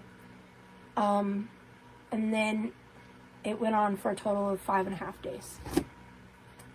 But I found something that I kept initially for evidence purposes, because for a couple of years I was really obsessed with the concept of suing people and she wanted to sue them for basically giving her exactly what she requested. That is such a Rosie is like the ultimate Karen, and I'm not even into, I don't even like using that word. I think it's so overused, but if there's anybody who qualifies for that term, it's Rosie. Justice, because of how unjust everything that I experienced was. How unjust. But this was from the intake of Anchor. This is your proof right here. This is like this is truly the lowest moment of my life. Because I only had one pair of dirty clothes and no one to bring me clean clothes. She only one pair of dirty clothes. And whose fault is that, Rosie? Why did you have if you had any clean clothes? And I can answer this one firsthand. I've had to have my mother taken to the hospital a few times because she's experienced medical issues of various kinds. And when they come to pick her up, because she's in a wheelchair, it's just easier for the ambulance to come get her. It's just so if she's in the bed, she can't move. It's just a lot more real. Just for everybody's sake, it's much easier just to get the ambulance. So when they come over, though, they will just take her clothes with her. They'll be like, "Hey, does she have some clothes?" And I'll just put some clothes in a bag and give it to them. Or they'll even take them themselves. They'll be like, "Hey, can we take these? These are like they'll basically take the clothes with you. Like they'll ask like, "Hey, are these your?" Like they will do everything they can to provide you with some additional clothing when you go there. Are they gonna like check your bags for you and make sure you have your toothbrush and all that? No, but they're gonna try not to bring you with no clothes if it's possible to make sure you have something. So for her, if she said all she had was one pair of dirty clothes, it's because that's all she brought. For transport, I only had the hospital gown that didn't fit, and that was all I had on. So for the ambulance ride, they gave me an orange blanket so my butt wasn't exposed. This is me. This was a stuffed animal. So that's her in there. She looks like Amber. She looks with that little bun on top. She looks just like Amber, doesn't she? She looks so much like Amber in that picture. Well, I don't know if you can see it right there. QLR. I've got two of them. There's a story to that too, but at the time I only had one. And I named her Jade. She was a little squishmallow that the person that I share this tattoo with brought me. And I think this is the most demoralizing, horrific thing on the planet, because this is what they put on all the files, on all your belongings, everything about you. So they have a picture reference of you. The other mental hospital that I went to doesn't do this. This is... Oof. It's horrible. This is disgusting. This makes me angry. I think so too, Mandrake. And I personally, I've used to, I used plenty of THC in my day, and I even, when I was younger, I even messed like with some more serious drugs. So I'm aware of how dangerous they can be. I thank God I don't use any of that stuff anymore. It's been a long time. But yeah, I do know a little bit about it, and I think so too. Rosie strikes me as being very high a lot of the time. I don't think it's a big deal if somebody like has a smoke or a drink on occasion or whatever, but she seems really loaded sometimes. I think that she says that she takes Ativans. She drinks that tonic all the time, which doesn't do very much, but just it implies that she has no problem using a lot of substances. And I also think that she may be using, does anybody else think this? That over-the-counter kratom. That stuff, a lot of people take it because they advertise it being for pain relief. Rosie complains about pain all the time. That stuff is very addictive. It's very unhealthy. It'll really mess you up. So please don't anybody try it. This is my own PSA warning against it. I think it's horrible stuff, that kratom. Don't use it. Anybody I know who uses it, they end up regretting it. But I do think that Rosie might be using it. I mean, she seems like somebody who would, right? She doesn't care about what doctors' recommendations and things. She just wants quick relief for her pain right now, and she doesn't care about the long-term side effects. So I could totally see her using kratom or abusing kratom. Say it like that. This is when I was lied to, and this is what I was lied to, and that they didn't have any hospital beds in this facility. I still have wrist issues because of how I had to sleep. The origin of the hand pain, because she had to sleep on her stomach for 2 days. She now has permanent hand pain forever. They did not transfer my medication over from the ER, so this night, the night they took this picture, I experienced medication-induced psychosis for the first time. And unfortunately not the last, because all this journey that I went through this past year regarding medication and being so hypersensitive to it and having issues with mental health meds wasn't a problem for me before this place. What's that? She's going to say she didn't have any of these problems before? I still have wrist issues because of how I had to sleep. They did not transfer my medication over from the ER, so this night, the night they took this picture. They didn't transfer her medication from the ER. Notice how she words that. She doesn't say they didn't transfer. She didn't say they discontinued my medication. She didn't say that. They didn't transfer her medication. In other words, while she was in the ER, they gave her some pills, and she's pissed that they stopped giving them to her when she got to the other place. That's what she's saying. That the medication they gave her in the ER, they stopped giving it to her at this place. And that's what she's so angry about. That's perfectly normal. In fact, the doctor had a chance to reevaluate you and gave you the medication they felt you needed. It's not like she had a prescription and they didn't give her pills. That's very different. I mean, did they give her insulin? That's what I want to know. I experienced medication-induced psychosis for the first time. For the first time. Look how she's smiling when she says this. She looks absolutely happy about it. They took this picture. I experienced medication-induced psychosis for the first time. Look at that smile. And unfortunately not the last, because all this journey that I went through this past year regarding medication and being so hypersensitive to it and having issues with mental health meds wasn't a problem for me before. So now she's claiming that she's hypersensitive to mental health medicines because of their experience at this mental health. This is just not possible. This is like saying that because you had to sit in a chair for too long and you got a cramp in your leg, now every time you take Tylenol, it causes you to break out in hives. And it's all because of that time you had to sit in the chair for an extra hour. This place. This is unscientific. She looks really happy. They denied me water for the first 14 hours I was there. They denied you water.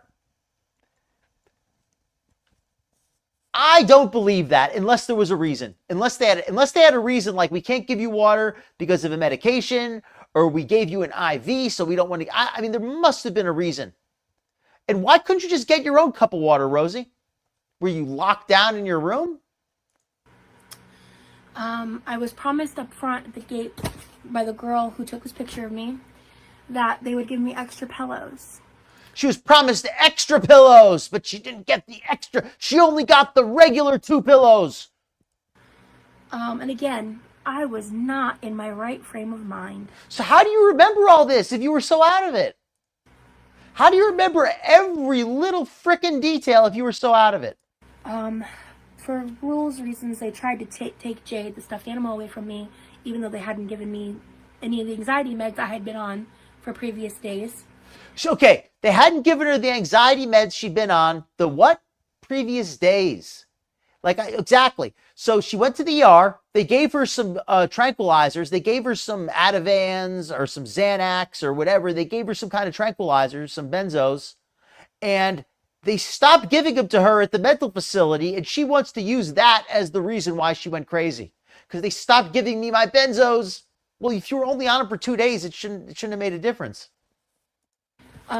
So I didn't have medication to cope, but So in other words, here's what I think I'm hearing now. And this is just my theory. She was abusing benzos in some way. She went to the ER. They gave her a few benzos. Then they stopped giving them to her when she got to this place. And she was already out of acute withdrawal, but she still felt like crap. The other alternative is that she wasn't on a lot of tranquilizers. She went to the hospital and they gave her a bunch and she was really out of it. And then they took her off them when she got here, and she didn't like that because she felt she needed to be doped up. But either way, that's all I'm hearing is this girl wanted to be doped up and she wasn't. I don't know what it was about Jade over there. She was a trooper, and also I could use her as a pillow. So she kind of helped me out the first night or so I had her. But they tried to take her from me, and me and my fat ass literally like crouched in a corner of the hallway. I didn't know at the time that there was rooms and people were sleeping. I didn't know that. Just screaming, telling them like they couldn't take it. So they let me keep it because it was like, I don't know. Probably, people screaming that she couldn't take it? What? I didn't know at the time that there was rooms and people were sleeping. I didn't know that. Just screaming, telling them like they couldn't take it. So they let me keep it. So she screamed at them in the middle of the night, telling them they couldn't take her stuffed toy from her. First of all, why would they even take it from you? You must have really made them hate you, because they're not going to take a stuffed toy from somebody if they already have it, unless they really can't stand you. They must have really not liked you, Roz, because there's no other reason why they would have confiscated your toy.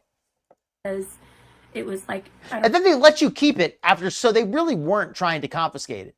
Because if they were, they wouldn't have let you keep it. They probably just misunderstood. They're like, "Oh, let's take that and put that away over, and let's put that away for you in your locker."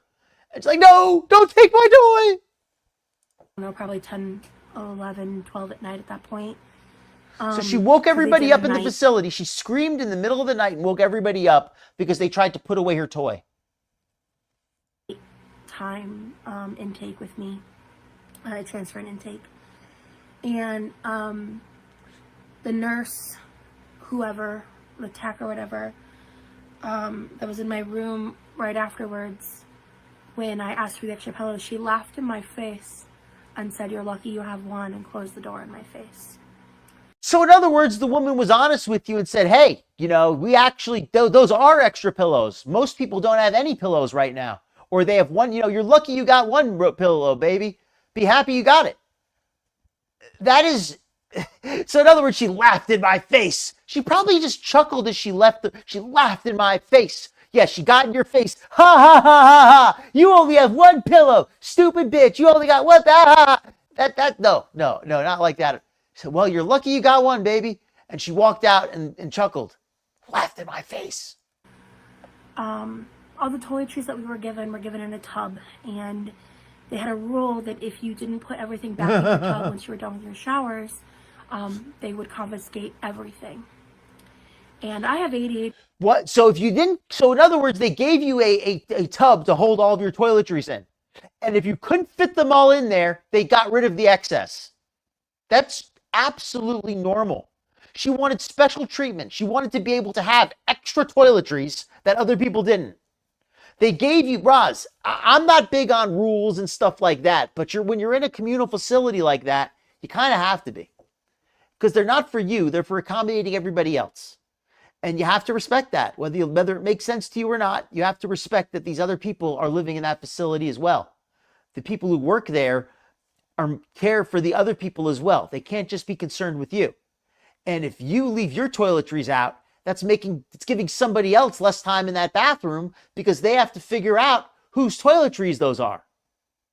So you're being very selfish here. You want extra pillows, extra toiletries, extra food, she wanted extra pills. She wanted extra everything. And she got pissed because it wasn't like a hotel.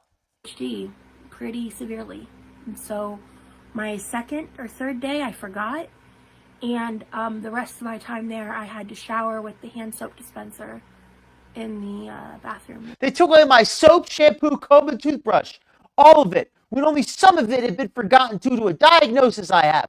So in other words, she left all of her crap in the room. She didn't take any of her stuff back. She didn't keep any of her items in the secure tub they had given her to keep them in.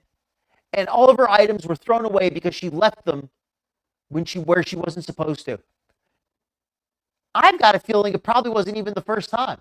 She probably left them multiple times, and they probably said after the first time, "Excuse me, miss, you got to take your items with you or they're going to be thrown away. Please don't leave them here."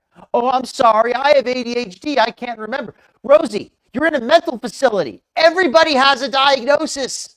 Every single person there has something wrong with them. You are not the only person who needs help. In my room. Somehow, I got lucky and I ended up not having a roommate the entire time I was there. I don't know how that happened. How that happened? Because the staff felt pity on the other people, and none of them were going to force anyone to be your roommate. They're like, "Sorry, nobody here deserves that." And I was by the grace of some higher being, and they refused to wash my clothes that night. They didn't have a good reason. They refused to wash my clothes. That they didn't have a good reason. How about they had to wash other people's clothes? How about you just didn't need it? How about you were such a bitch to them that they said no? You were such a piece of garbage to them. She sounds so entitled. Exactly, Nirvana. This is pure entitlement. I've never heard anything so, she sounds like somebody in jail complaining they didn't get a room with a view. She probably stole the other people's OJ. Yep, I bet she did. I bet she complained that the breakfast didn't have enough grits. Oh, exactly, blush face. There might be some severely mentally ill people there. They can't just leave out soap and mouthwash. Mouthwash has alcohol in it. What if there's somebody there for drug addiction or alcohol addiction? You can't leave them with a bottle of alcohol mouthwash. Exactly, it's a mental ward. There's other people with issues there. A psych hold. Exactly. She was withdrawing, and that makes the most sense to me.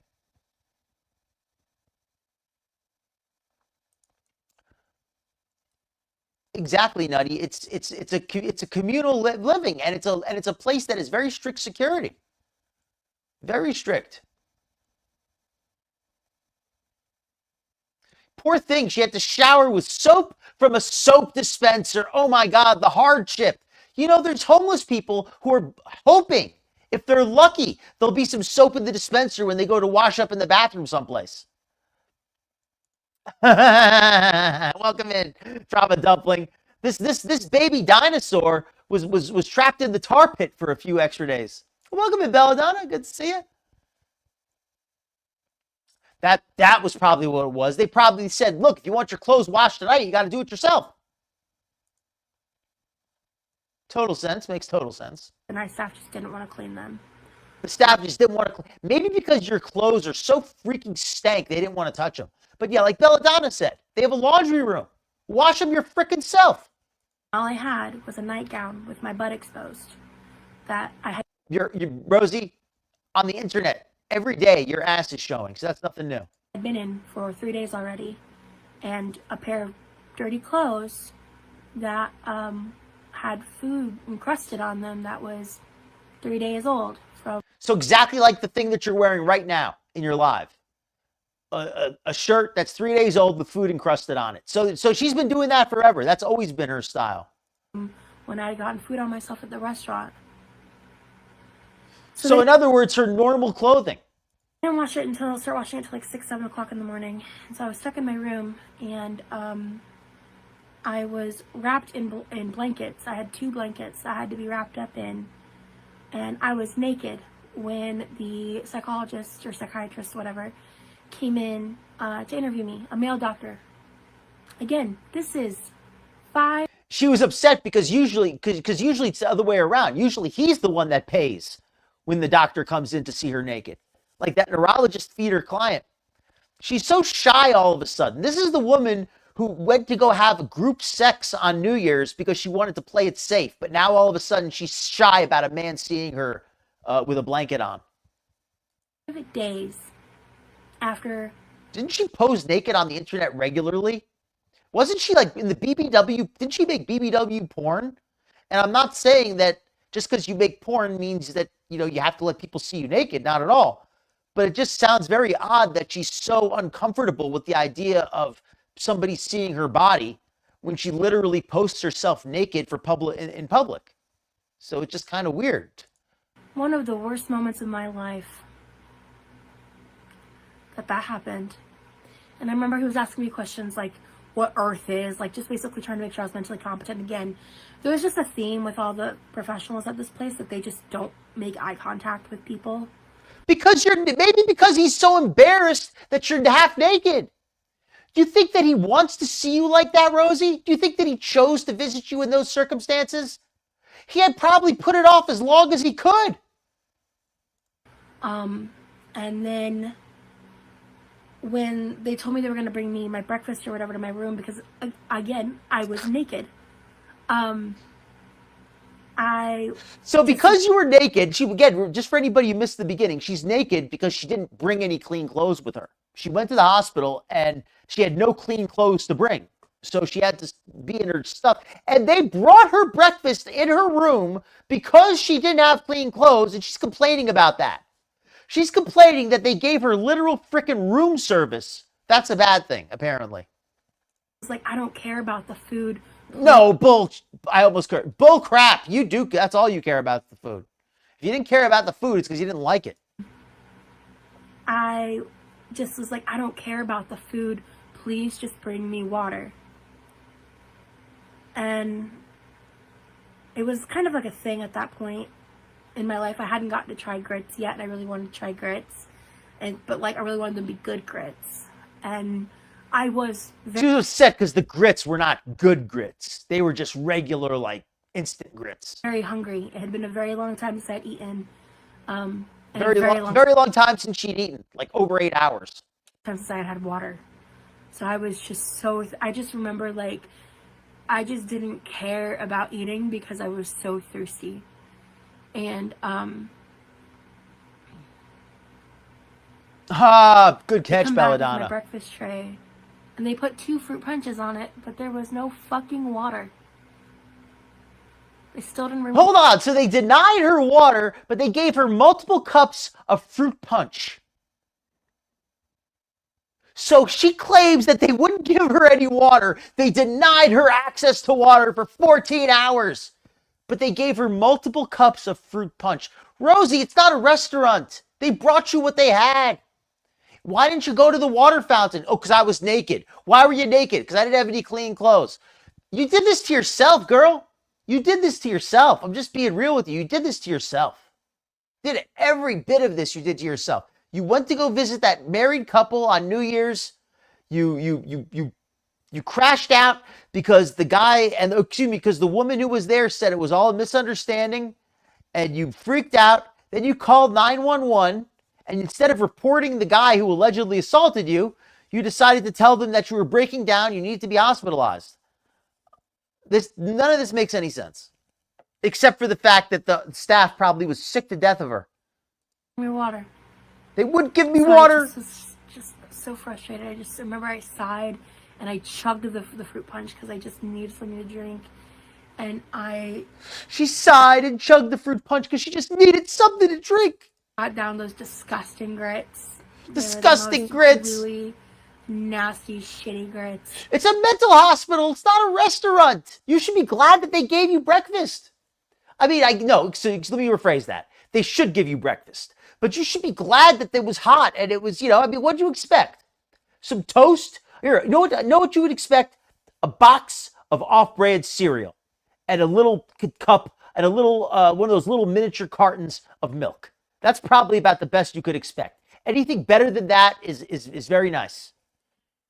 She probably wanted, fresh eggs sunny side up with 2 sausages and 4 pounds of bacon. And, a few months after this event, I got to go to Kentucky to see a friend of mine who I knew at the time. And I remember he took me to this like really cool restaurant, and they had.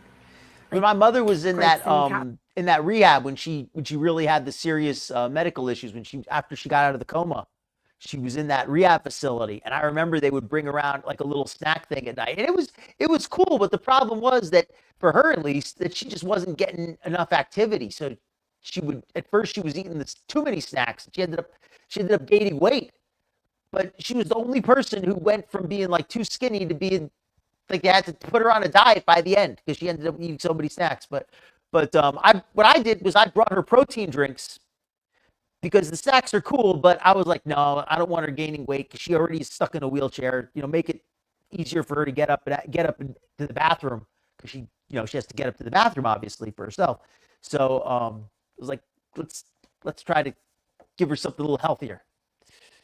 But yeah, for most people though who are struggling to keep their weight on, definitely the snacks are a good thing. Fish, and I had to try actually good grits for the first time, but I still can't do them. Not after that. That's when I, once they ruined grits forever. She can't even eat grits anymore. You got done. The trauma. I went out and I remember I just like chugged a bunch of water and I would not let go of that stuffed animal. So she went out and chugged a bunch of water. I thought they wouldn't give you water. Where did the water come from? I think it was the second day. There was a therapist of sorts that manipulated me into leaving the stuffed animal in my room, and they told me that I would be able to come back and that it would be there, but that I would eventually have to give it back to them. And I was lied to again, and when I came back, it was gone. So they took her stuffed animal. Oh my God, they took her stuffed animal. Rosie, first of all, the animal was probably a biohazard. You probably had so much saliva and snot and God knows what other, and maybe the V word. Oh, I didn't want anybody with emetophobia. Pardon me for the trigger. Let me give you a trigger warning. We might use the V word.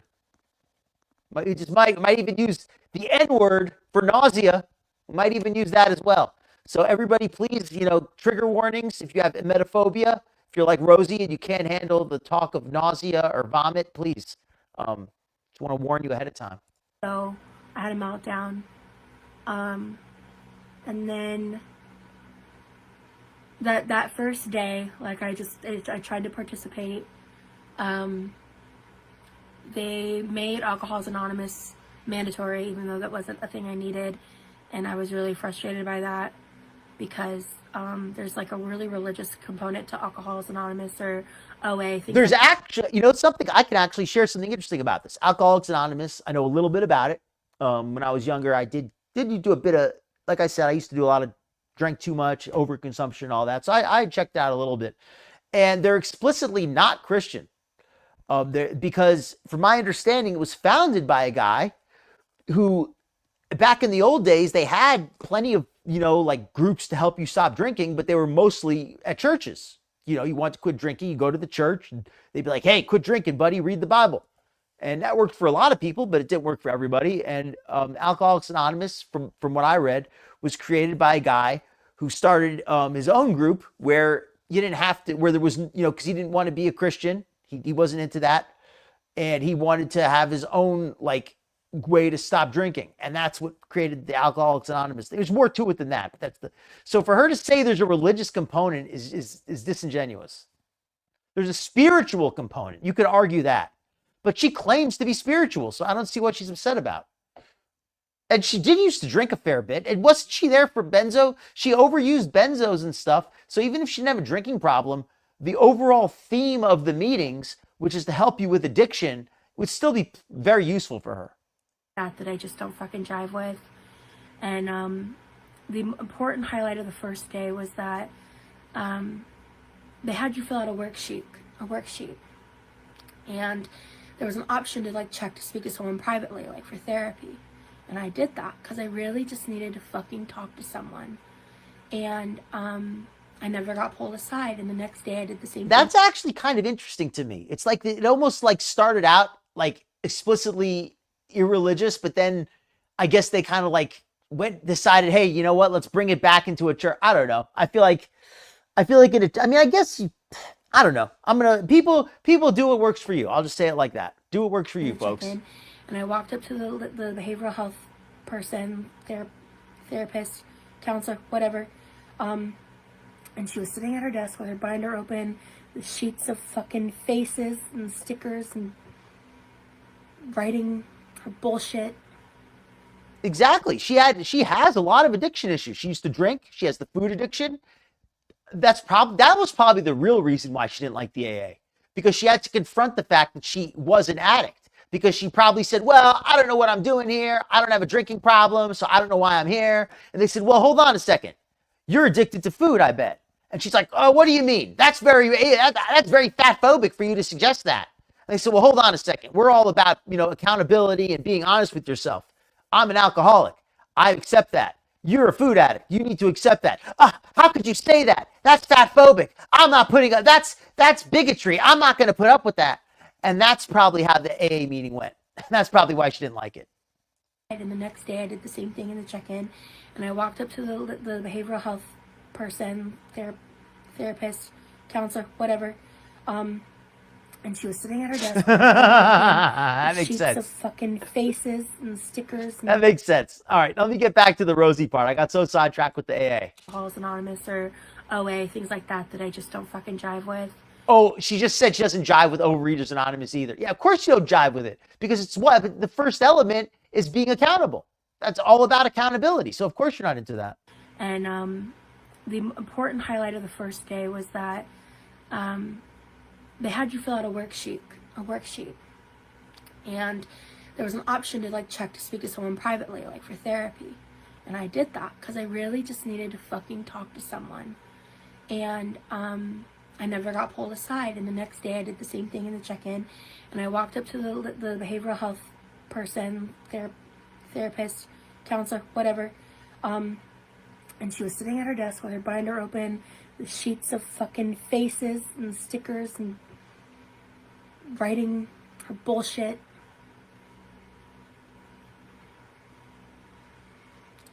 And I asked her about the sheet, and I asked her when I could talk to someone, and without looking up from her fucking binder, she just goes, "We don't do that here."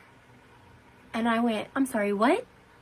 Because I did not register. We don't do that here. No, in other words, they probably had group therapy, and she probably got signed up for a group therapy session. And she was like, "Oh no, I need individual therapy. My problems are so special and different that a group therapy wouldn't be very helpful for me."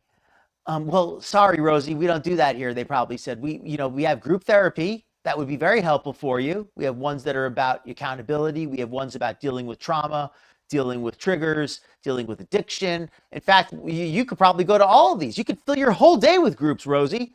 But wait a minute, you want to sit in your room naked with your stuffed animal and complain about how we don't give you the right kind of grits. So if you want to come out for the group therapy, you're welcome to do so. But if you want to wait in your room all day and say that you need individual therapy, we don't do that here. And you're going to have to schedule a therapist on your own when you leave. That's probably what they said. And she freaked, "What?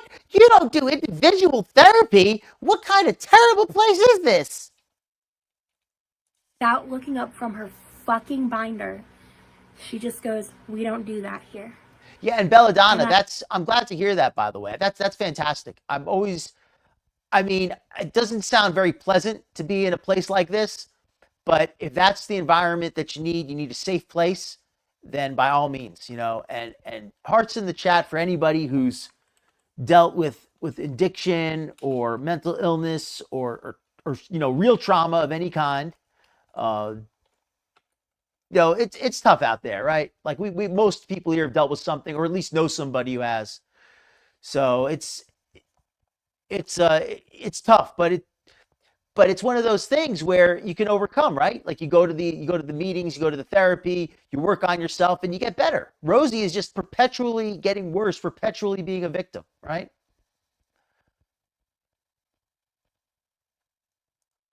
Right on, Nutty. Yeah, they do groups because they have too many people there. I went, "I'm sorry, what?" Because I did not register as an option. Thank you, Blushface. I'm gonna read your comment directly here. I love this one. "It's a government program. You are not special. They have limited time and resources. Please stop making it all about your big back issues." Well said, Blushface. Can't say it much better. Mental health hospital? That they don't do therapy there? That just doesn't. They don't do therapy specializing in Rosie. What does that mean? I don't know what that means. And she repeated herself. She just goes, "We don't do that here." And I remember I was standing at the main desk area. There was a center area, and there was basically 2 hallways. I think there was like the doctor's office is this way, and then behind me from where I was standing in that moment was like the sunroom, the main room, where like the water was and like where the group meetings were or whatever. And I remember like time froze for a second. And that was the moment that I realized like I was hostage. Like that was the moment that I realized. That's when she realized she was a hostage. When she realized that she didn't even have to go to therapy if she didn't want to. That basically she could just sit in her room all day and get room service. And that's when she realized she was a hostage. This girl is so dramatic and so full of crap. Anybody who's ever gone through any real hardship in their life must be marveling right now at how sheltered and how privileged and just how naive and ignorant and entitled this girl is. It's just beyond reasoning. I had fucked up by asking for help. That was the moment when I realized that I wasn't safe. And this whole story, she's smiling. She looks happy. Like she's trying to look upset, but she keeps letting it down. She keeps smiling. I realized I wasn't safe.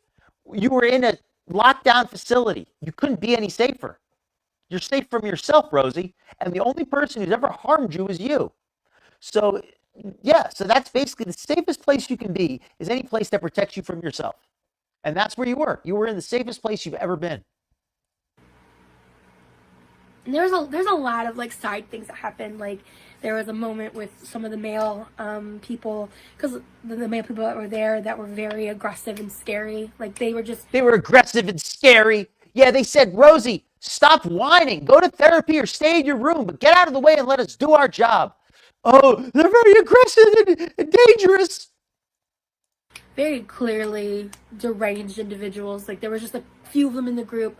There was like really old. Oh, she meant the people who were there. She meant the people who were actually mentally ill and didn't just sign themselves in for a vacation. The people who were legitimately mentally ill, some of them were, newsflash, mentally ill. Wow. Patients who had like dementia, severe mental health issues going on. One of them was horribly mean all the time, and the other one was wow, somebody struggling with severe mental health issues wasn't able to take the time to be nice to you. Well, geez, they must really be I bet they really regret that. I bet they feel so guilty about that. That person was mean. That person was probably having a real psychological breakdown. Who had like dementia, severe mental health issues going on. One of them was horribly mean all the time, and the other one was really sweet during the day, but she was a sundowner, I think is what it's called. I don't remember the exact term, but she didn't live in my hallway, so I never witnessed it. But during the day, she was sweet as pie and really lovely to be around, actually. And then there was a few people there that were like me, who were just trying to get help and got stuck there. There were a few people like me who were just malingering, who just, were looking for a place to stay because either they were going to be kicked out or because their family was sick of their BS and was done with them, and they were like, you need to leave, and they're like, oh, I'm having a crisis, I need to assign myself into a mental health. Okay, there were other malingerers like you there. They weren't all legitimate mental health patients. Interesting to know. Not knowing the system, not knowing how to get out. And oh, what's this comment here? I forgot to mention some people had private insurance for being kept needlessly against their will for weeks. Needlessly against their will for weeks. Well, first of all, needlessly and against their will can be completely unrelated. Needlessly means to no benefit. That's possible. Against their will, if they're a danger to themselves and others, then it kind of has to be against their will. Because they had private insurance were being billed for. No, it's probably because they were a danger to themselves and others. And I'm not going to say that nobody's ever had to stay a little longer someplace than they want to. But for the most part, these places try to assess people accurately. Unless, of course, it's a lockdown facility for the criminally insane, in which case people will be kept much longer than they want to be there. This girl there, she was young. This was reflected in the Google reviews. What a surprise! The Google reviews for the psych ward are not the best. Between 18 to 20, she had just found out she was pregnant, and had a real serious like problem with meth and wanted to get clean. Oh, maybe. So she came to get help because she wanted to get clean for her baby. And they would never like honor her food aversions, because that was the moment where I went into pure fight or flight for the rest of my time there. And I knew that I just had to smile. Yes, very good point. I don't like to get into all the I don't like labeling people like that, but yeah, Rosie is kind of being ableist here. She's talking about the other people in the facility, like trying to differentiate herself from them. You were all mentally ill at that time. And Rosie, if you weren't mentally ill, then you were exploiting the system for your benefit, because you shouldn't have been there if you were mentally ill. And not everybody is equally mentally ill, but that doesn't make you better or worse or whatever. You're all struggling. You're all struggling with different stuff, right? Well, Belladonna, I'm glad to hear that you're coping with it. Working with it so well. It sounds very, very unpleasant, but you're doing the right thing. Being responsible and doing what you have to do to handle the situation. So respect to you. Oh, right, the hand pain. She got permanent hand pain from that. Yeah, deranged patients. Good word for it, right? Let me just make sure right here. Yeah, I agree. And Levi especially is going to be in trouble because Rosie is not going to give a damn about that guy. And nod, play the game, and get the fuck out of there the minute 72 hours happen. I was like... Good point. Her weight probably had something to do with where she was. She probably was in a more severe wing because they had bigger equipment to support her. They probably had a much lower security environment, but they probably didn't have the staff or the equipment to accommodate her. For that moment, I was trying to be vulnerable. I was trying to be honest and heal and be expressive about my needs. At that point, I was like, they don't give a fuck about what I need. They don't care. They are here to collect a check through the government in my name. I don't think that's how... That is a good point, Belladonna. In my experience with these kind of facilities, they cannot keep people there because there's so many people trying to get a room or to get a bed that the moment a bed opens up, somebody else comes in. They do not need to keep people there. They can't hold anybody because there's so many people trying to get in that people stay for just a few days and they get kicked out. So I don't know what the heck she's talking about. People, it's the opposite. Nobody's getting kept. They have no space. They're trying to make room. I phrase it in my head in that moment, but that's what happened. Great point, Belladonna. And so I spent a lot of time trying to help other people. What? She spent time trying. In other words, she spent time interfering with other people there and socializing. She spent time socializing and actively interfering with other people's care, trying to help others. She went into full fight or flight. In other words, she became completely uncooperative. What do they call it? She became completely non-compliant at that point. Because I'm not new to mental health. Oh, you're definitely not. Know a lot about the systems at play. I know a lot about, how to advocate for yourself, what your rights are. No, you don't. Things like that. And a lot of these people have never had a day of therapy in their life.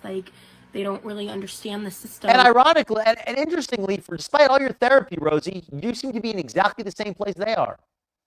And the difference between them and you is they might actually get better. That's the difference between Rosie and the other people in the mental hospital. Those other people might get better someday. Rosie's just going to keep getting worse. They didn't have the kind of support that I had growing up, things like that. And so I did my best to just try to help people.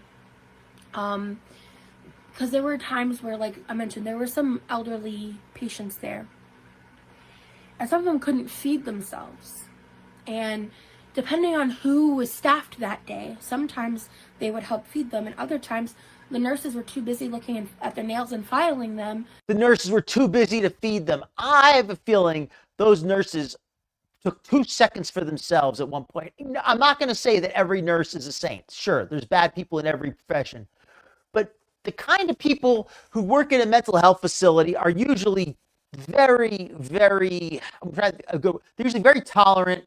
They're usually very, very hardworking, very underappreciated type of people. And for her to talk about them looking at their nails, just it feels very insulting, very dismissive, and just it feels like a lie.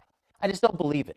I'm not going to, I mean, maybe at some point they did, maybe when they had a free moment, but I mean, feeding the people there, they couldn't feed themselves. If they truly couldn't feed themselves, there would be an order for somebody to feed them. But it's also very possible this facility it does not accommodate people who can't feed themselves. And if people are refusing to eat, it's not the same thing as people who can't feed themselves. Not joking, like actually doing that. To do anything other than look at their nails. Sounds like and it. So, I mean, there was a day where I literally cut up the sundowner. I'm going to try to not use names, but the sundowner lady, I like cut up her food and helped fed her because... cut up her food and help feed her. Rosie, why didn't you spend that time going to the group therapy and helping yourself instead of being such a saint? You know, some days my food aversions wouldn't let me eat that food. It was so disgusting. There was one day That's true. I had 9 rolls for lunch, and that was it. Because a bunch of people gave me the rolls because nothing else I could eat. She had 9 rolls for lunch, and that was it. Poor thing. Rosie, you could live on water and vitamins for at least 6 months. On the plate because it was so gross. So and they were not very big rolls either. I don't even know. Was it 9? I don't know. It was like a large number of rolls. Like I just ate a bunch of bread just to try to feel full, because you know you didn't get snacks except once at snack time. So again, it was like this was such a different experience. You didn't get snacks until snack time. I've got a feeling that they had a vending machine, or the staff would usually at those kind of places the staff will be helpful, and they will, like, once in a while they'll say to people, if you're not an asshole like Rosie, the staff usually is pretty accommodating. Like they'll be like, hey, we're gonna go into the corner to get some food. Does anybody want some snacks? We can buy you some candy bars. Here, give us a few dollars. We'll bring you back some candy bars and stuff. The staff will do stuff like that. They might even give you one for free if they feel bad for you. Like these people at the work at these places, most of them are usually really friendly in that way, but they are good at spotting BS. They're good at spotting liars because they work with people like that. So I went to like an actual facility. I mean, I wouldn't even send someone I hated to anchor. Like, I don't know how they're open. I don't know how they're a business. I don't understand how they're still like doing the shit that I saw to people because I haven't even gotten to the worst of the stuff yet. It hasn't even gotten to the worst stuff yet. I bet she was smuggling in those drink packets. There was another older man. He was a handicapped man. He was in a wheelchair. He had like actual medical needs. And she talks about all these old people. I'm thinking that somebody in the chat who said that this was like a retirement home type place, I think that's accurate, because what other place would have the medical facilities for somebody in her condition, right? Like they would need the adjustable beds, you know, the kind with the the kind where they can move them up and down so people can get in and out with limited mobility. They would need they would need like insulin in case she goes into diabetic shock or diabetic coma. They would need like a heart defibrillator in case her heart stops or something. So like all that kind of stuff would be at an old folks home because they already have that for all the elderly people. So it makes sense that that's the facility they put her into. And it also makes sense why they had people there who claimed they were being kept against their will.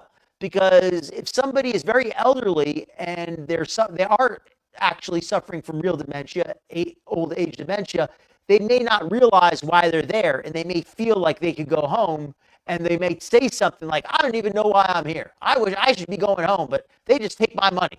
I mean, somebody who's suffering from severe Alzheimer's probably would say something like that. So taking people at their word is not always, you have to be careful. You have to understand the context. This was more near the end of the 3 days.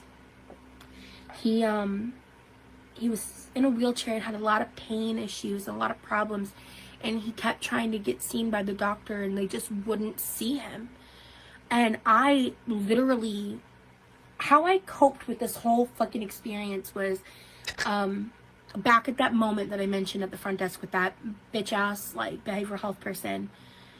I started treating this entire experience like an episode of Criminal Minds. That's how I coped. Like, I was just like, who can I trust and who can't I trust? I had some friends who were in various facilities over the years, so I've heard a lot of stories. I've known some. I'm pretty close with some people who were in like a lockdown facility. I had a friend who excuse me, 1 second here. Sorry to clear my throat. I had a friend who went to like a lockdown drug rehab, and I had another friend who was supposed to go to like a drug rehab, but they couldn't get him a bed, so they sent him to a psych ward. They put him like in a psych ward for very severely mentally ill people because they just didn't have a room for him in the drug rehab, and it was in like the same facility. And he told me some crazy stories. He told me like he got locked in a room. They had like a lockdown because one of the people there, like some young guy who was there, who was under 18, but because he was too violent, they couldn't house him with the kids. So like he was like housed with the adults, and he like tried to stab a staff member with a pencil and like broke a window, and like so they put everybody on lockdown.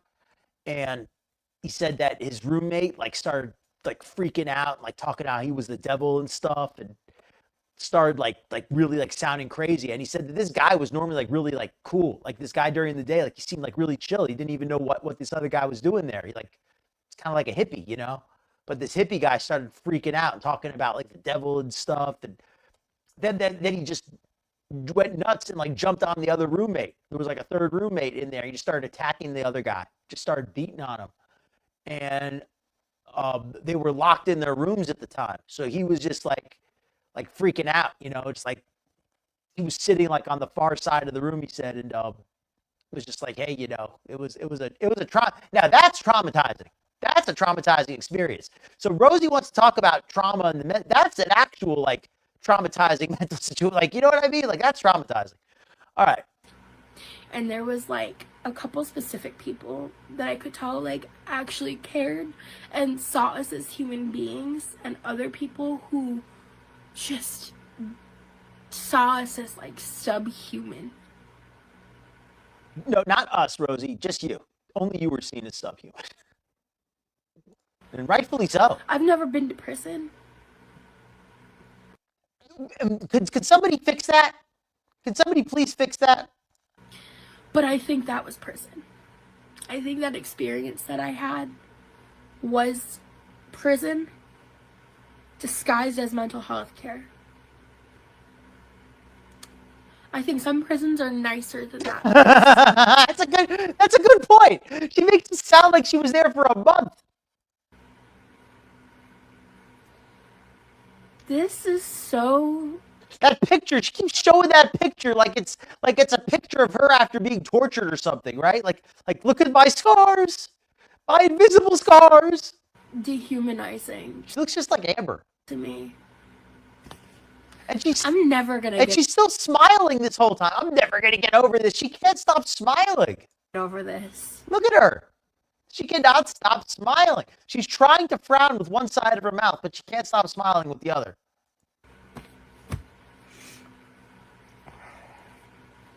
But yeah. So Nutty, it was just like prison. They didn't even do your wash for you until the next day. And the room service, the grits they brought you were not even the good grits. And they didn't have individual therapy sessions. And they wouldn't even, and they gave you rolls for lunch. Worse than jail, worse than prison. You need to go to the UN, report them for torture.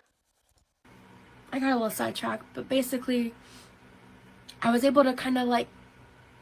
Look at it! Look at it! Do you feel shame knowing that's how poorly she was treated? Oh my God, I'm cracking up with this. Profile who I could talk to, how to talk to them, what I could do to like... I would like pick and choose my battles. Like when the pregnant girl needed to eat, and she was someone I kind of befriended. The pregnant girl needed to eat. Rosie, it's a hospital. They know that. and breakfast was making her so nauseous she couldn't eat it, and the cooks would not listen to any of the patients. Thank God they didn't. Not give them any kind of food, would not do anything extra beyond like what was allotted. So they wouldn't. This specific day, the cooks wouldn't give us any special treatment. All they would do was cook us the food that they were supposed to and serve it. That's all they would do. Nothing extra. It's so terrible. There was one of the good They didn't cook to order. They didn't make us special orders. I wanted California rolls, and they wouldn't make them. Nurses there, so I went up to her and I just like very quietly, softly explained it, because I was like, if I do this on her behalf, maybe they'll listen. And I was right. Rosie, you advocating for people is literally making things worse. You probably had the worst reputation of anybody there.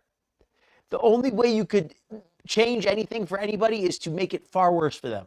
And I was able to get her extra cereal, so she could at least was able to get her extra cereal. Extra cereal. They have, don't they just give out as, don't they give you just like a little box of cereal that's like sealed? And they'll give you 2 of them if you want. Like, it's not a big deal. Eat some dry cereal.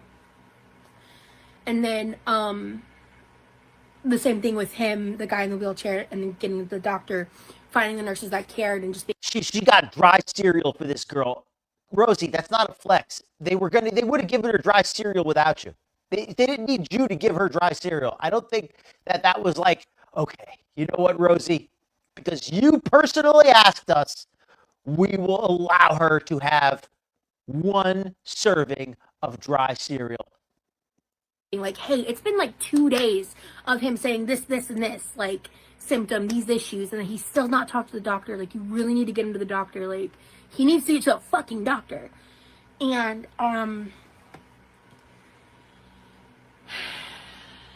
I think you're right, Belladonna. She kind of, like, crafted this story from watching TikToks and is just using a few bits of real stories to kind of fill it out. The staff was just really atrocious. At the time, I didn't have anything to compare it to.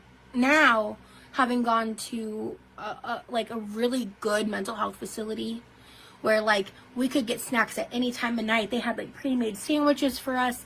Like, so she went to a good facility where they gave us lots of food. That's a good facility where they have pre-made sandwiches. Rosie, the fact that they gave you all that food means it was not a good facility, because you need to be in a facility for your food addiction. And giving you free sandwiches is like having an open bar in a rehab. You could get water anytime you asked for it. Like, all the staff was like trauma informed, trained. Like, I mean, just welcome in, Tina Marie. Good to see you. Thank you for coming by. Eons of a different experience. It blows my fucking mind that place even exists. Especially when I tell you, like, the story. Like, there was a moment that, like, really encapsulated the worst of the abuse. And this is, like, honestly trigger warning. I mentioned earlier there was a really mean lady. And, like, I don't necessarily think it's her fault. Like, she clearly had pretty severe... Right? She says, oh, this other place was so much better. They let you custom order food, and they had snacks at night, and the staff would give individual treats. It's like, ugh. Rosie, you are just so shameless with your food addiction. Dementia and some kind of significant mental illness stuff going on. And she would just, like, repeat the same things over and over again. Frankly, I'm really glad I don't remember what those words are, because for... So in other words, this woman was really important to me. I really listened to her a lot. She would repeat the same things over and over and over. I couldn't tell you what they are. I don't remember them. But she repeated the same things over and over and over because she thought they were really important. I didn't think they were important, though. For weeks. Frankly, I'm really glad I don't remember what those words are, because for weeks after the event, I could hear her voice in my head over and over again, because she would say these same things over and over again. She had a very shrill voice, and again, she was really mean. She did not like me specifically. How could you forget something that would like that? Like, if it's truly that unforgettable, how could you not remember it now? Every time she looked at me with so much hate in her eyes. Honestly, that woman's an honorary girl worlder. You sure she's not in the chat right now? Anybody? honestly think it was because I was fat. Like not even trying to make it about that, but she just like, she wasn't particularly super nice to anybody, but she especially was mean towards like certain people, I think for her own reasons, and I was one of them. And so I just tried to like steer clear of her, because like, you know, I don't need that. I've got enough going on. And oh, I forgot to mention the time that they had they tried to use a 6'8" security guard that was bigger than me. I swear to God, that man had to weigh at least 600 to 700 pounds. They actually found a human bigger than Rosie. That is the most impressive part of this story. Because I was over 500 pounds at that time and 5'6", and he was the largest human being I've ever been around in my life, and he was the security at this place. And he was bigger than me, like width-wise, and literally 6'5" to 6'8", like biggest man I've ever seen. My throat just got. That was crazy. Anyway, maybe it was actually two guys in one giant coat. Yeah, like one standing on the other's shoulders. Man I've ever seen in my entire life, and that's come from a real big bitch, right?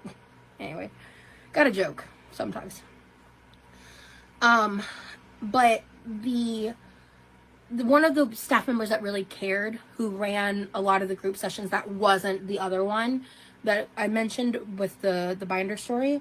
Okay, so there we go. There we go. She told on herself. One of the staff members who cared, who ran the group sessions. Whatever happened to no therapy, Rosie? You said they don't give therapy there. What are these group sessions they were running? That person saw what was happening, knew my trauma, knew that, frankly, the security guard matched a good amount of the physical description of the person that traumatized me to begin with. And, so hold on. So in other words, the couple who she met, the guy who, quote, traumatized her, was also 700 pounds. This BBW community does not sound safe at all. I don't know. This didn't keep this reminder.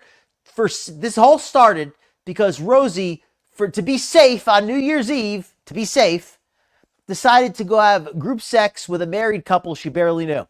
But they were in the BBW scene, so it was safe to go see them for the group sex. But apparently the guy had sex with her in a way that she didn't want, maybe. She doesn't really explain any details, but she believes that he assaulted her while she was there.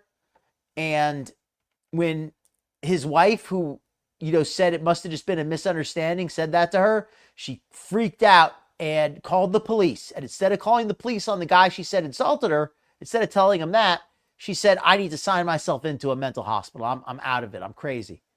And that's how this all started. They like circumvented. So like I didn't actually interact with the security guard, but I remember someone was like, hey, yo, they're coming for you. And I look up and I see the guard all the way down the hallway walking towards me. And I'm like flabbergasted. And thankfully there was a staff member that cared enough to intercept. Cause I don't know what I would have done in that moment, because I was so just out of my mind, man. I was just not me. I was not me. And, anyway, I'm gonna go back to the other story. Because I want to say this was like the second night, that I was there, that this happened.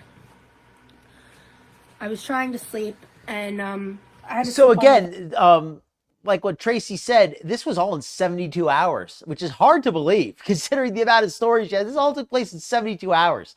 I mean, I guess I will say that that in an environment like that, time can be compressed or stretched out, but yeah. A flat surface. I had one small flat pillow, so the only way I could breathe and sleep was sleeping on my stomach. I don't know if you heard that, but I don't even want to do the position because it hurts. With my hands like this on my chin and sleeping on my elbows. It's the only way I could sleep. The only way she could sleep was on her stomach. I'm still not sure why she had to sleep exactly on her stomach. Like, why does she not have to sleep on her stomach normally? Because she uses a bunch of pillows to support her weight, I guess. I mean, I will accept that at Rosie's weight, she probably does need some special accommodation. So I don't begrudge her that. But sleeping on your stomach is, I mean, that by itself is not automatically like such a, I mean, I don't know. I mean, I think they probably could have gave her an extra pillow considering how big she is. But didn't they have a bed that was like adjustable? Like most of these places have adjustable beds. So she should have been able, I mean, if the bed was adjustable, she should have been able to accommodate her body. And that, my friends, is medical malpractice meets fat phobia. Yes. Because, yes. Good point. That should be super illegal. This wrist is still fucked up. It's like my hands are always going to be fucked up from sleeping like that for so many days in a row when I could sleep, and I still have permanent side damage from it as well. Permanent side damage from sleeping on her belly for 2 nights. It's intermittent, but Rosie, I'm going to go on a limb and say that if you're so fat that sleeping on your belly for 2 nights causes permanent side damage, that's kind of a you problem. I don't think it's fair to blame anybody else for that. Yeah. Anyway, I woke up at some point and I was hearing a commotion. So in the room, there was her and another. She has sleep token apnea, and she has a pain in the ass flare. Woman who that's its own story too. I'm leaving out a lot. There's like a lot of stuff that She's happened. leaving out a lot, by the way. Like, it was one of the most insane experiences of my life. But I heard, and this makes me call into question how much, like, I mean, I believe that Rosie likely has had some real trauma in her life, but this makes me call into question how much. Because if these, you know, if not getting the right kind of grits and not bringing enough clothes with her, and, you know, not getting water and only getting fruit punch for the first day, if those are like some of the most traumatic things she's ever experienced, then she really has had a pretty easy and privileged life. an interaction with her and staff, and they were like, this was 4 years ago, and I know I documented it, and frankly, I'm like scared to read it, because I'm scared if I read what I wrote and everything she said, like we only got like 10 minutes left. We're just gonna tough it out. Flashbacks will come back. I kind of like. Oh, so she can't read her documents. She wants to double check the documents, but it's gonna give her flashbacks. I documented it, and frankly, I'm like scared to read it, because I'm scared if I read what I wrote and everything she said, like the flashbacks will come back. I kind of like that I don't fully remember it as much as I used to. Don't fully remember it, Rosie. You remember this. You remember this better than people who study for tests. Much as it used to loop in my head. But she was like saying some of her things that she would repeat a lot. And then I heard them hit her in some capacity, whether it was like, you heard them. Are you okay? You heard them hit her.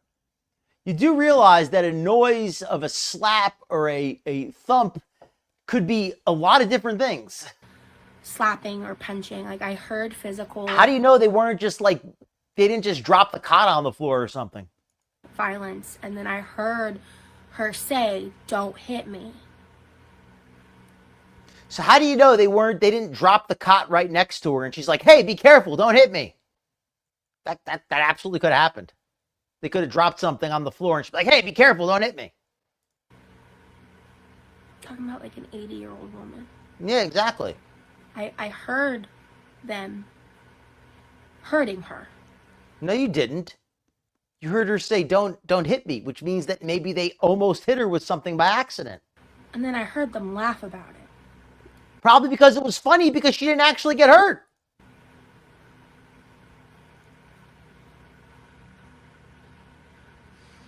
She's jumping, Like exactly. 2:00 in the morning. She's jumping to conclusions. Because it was 2:00 in the morning, they were beating this woman. They just beat her. For why? Like, for no reason.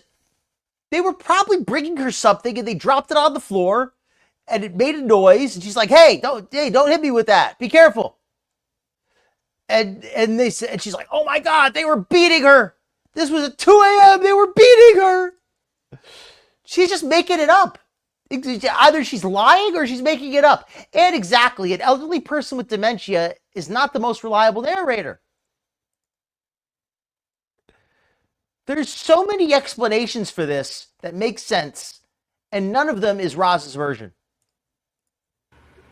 And my mom was in Norway. Yeah, she was. That's possible. That is possible too, Belladonna. It's possible that she was wrestling with them and she started arguing with them and started accusing them of hitting her. That happens. Because I left my room and the girl, I had a nickname for her. I don't remember exactly what it was, and I don't want to fully quote it because it was a little offensive. I really didn't like her because she was really mean to me in the beginning. But she was obsessed with her Bible. Ultimately, I ended up kind of realizing how much it was a coping thing for her. She was obsessed with her Bible. Some people would call that being religious. But she, I walked out and she was just like obsessive. Oh, welcome in, Wooly. Missed you coming in there. Welcome in, Wooly Bird. Good to see you. Thank you for coming by tonight. Back and forth, and this was the girl's roommate. She had like fled the room while this was all going down. So she flooded the room? Her Bible and rocking back and forth, and this was the girl's roommate. She had like fled the room while this was all going down. So the other girl fled the room while this happened. So she fled the room. The other girl didn't say that anybody got hit. The other girl probably fled the room because the old lady was probably being violent at this. Why else would the other girl have fled the room if there was nothing happening? And there was someone at the front desk, and I was just like, and I was in the room right next to the altercation, and I had to get out because like it wasn't stopping. I had to get out because it wasn't stopping. So she believes that this woman was just mercilessly beaten for no reason for an extended period of time. And I was able to manipulate the front desk lady into letting me Well, you sure manipulated her. Phone. I think she had to like turn it on for me, if I remember right. But I was able to explain to her, like, my mom lives in Norway. Like, I promise you, it's a normal time there. Like, I'm not just randomly calling someone in the States. She's got, like, it was like a Magic Jack phone number or something. And so I remember, like, I called my mom. And I was, like, I told her what happened. My mom was really trying to help me, like, do everything I could just to get out of there. Because... you know, you were only going to be there for another 24 hours, Rosie. What else were you going to do? Being assaulted is a horrible experience. It is truly a very horrific form of trauma. But I can confidently say that my experience at the facility in those 3 days was far worse. Now, this makes me call into question the entire story. This really does.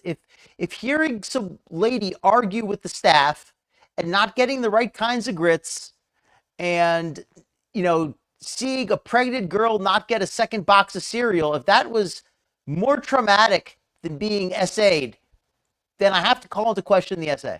Just have to, because of the way. I mean, is anybody else hearing what I'm hearing?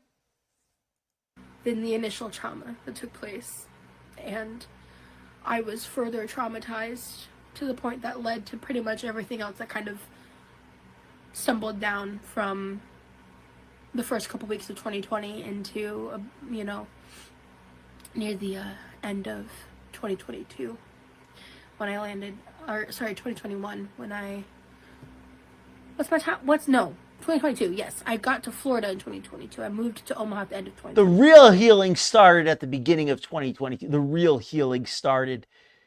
This girl has gotten worse every year. I'm bad at timelines. I can't believe it's been 4 years. That's so crazy to me to realize that.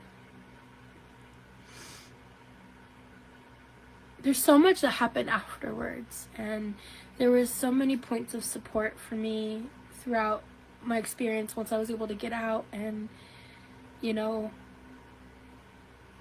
that's a fair point, I guess. If she was truly coming off benzos, but to be fair, she's never actually said anything about the benzos. That's our interpretation of it. So if that's true, that's fair. If that's true, but again, the whole benzos thing is more just a theory. lucky in a lot of ways, because the craziest part is things could have ended a lot worse for me, and I'm really glad that they didn't.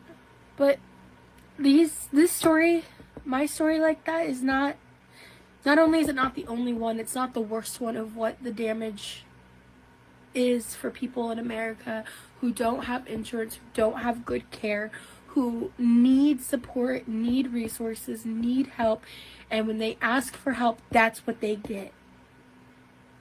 I mean, I agree that there's people who aren't getting the care they need. I agree with that. But this place doesn't sound that bad. It sounds like just a place that's struggling to help people, that's doing the best they can with limited resources. More trauma.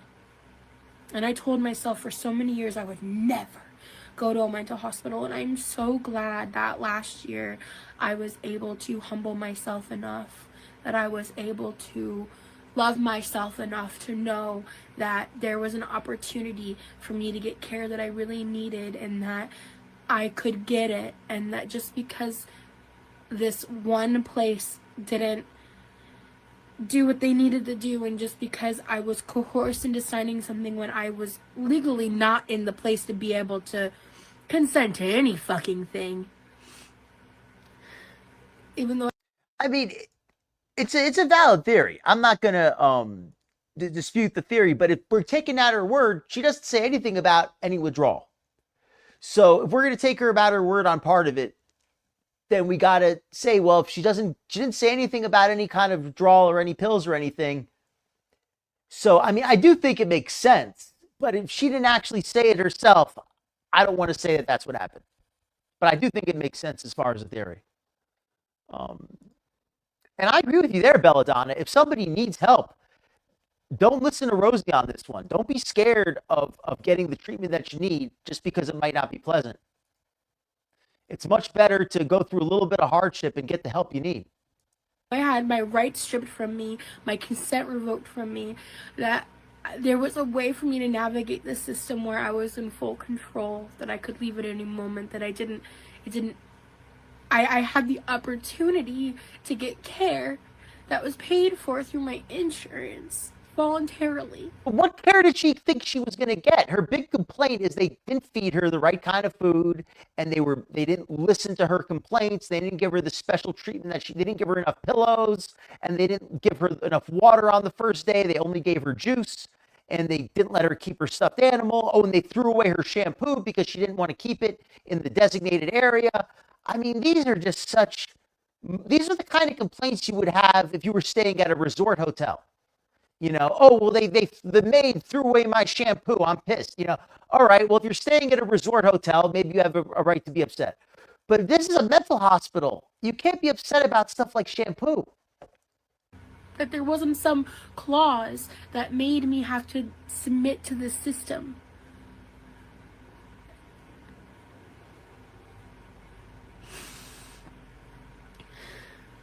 That's a summarization of my story. There's a lot more to it. Now, that definitely would have had her hallucinating. That would have had her, like, completely in another planet. But I feel relieved. I feel like for the first time I've been able to get through this story coherently as much as I can with my ADHD level storytelling skills. But, you know, like, that I'm not... And again, the smiling throughout the whole thing, she just cannot... Like, she wants to look upset, but then she can't stop smiling. A mess. I deserved better. No, you don't. You didn't deserve better. Maybe other people did. As a collective, deserve better. We need more funding into resources for... healthcare. Well, what are you doing to fund it, Rosie? How are you helping to fund this? What are you doing to help fund any of this? Are you paying any kind of taxes at all? For all, but even still, just better than that. I'm never gonna throw these away. Because they're a moment that you could use them to try to cast yourself as a victim. Of course you're gonna hold on to them. I think the real reason she likes them is she looks like her idol, ALR.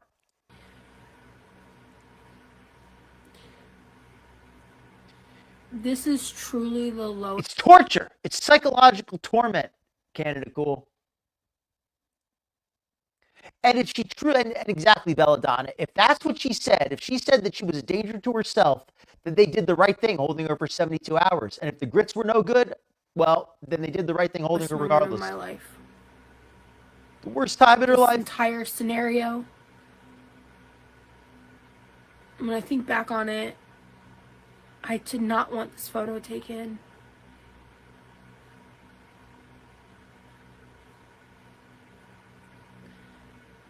You know, Anchor, like, took down my review. Probably because it was all lies. I left a review on Google. They got it removed. Good. Good. I normally don't like people getting reviews removed, but I'm cool with it here. I love one day to hit a level of success where I could make real systemic change. I don't know if that's going to be my lot in this life, but you can't even change yourself in the slightest. Start there. I really wish I could for her. Like all of her corn photos, the ones that, you know, she's so upset about now, but she was posting publicly for years.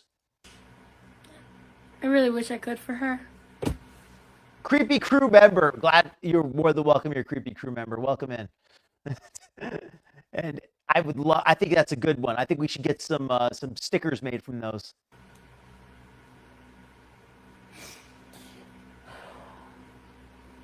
Oh man, that's emotional as fuck.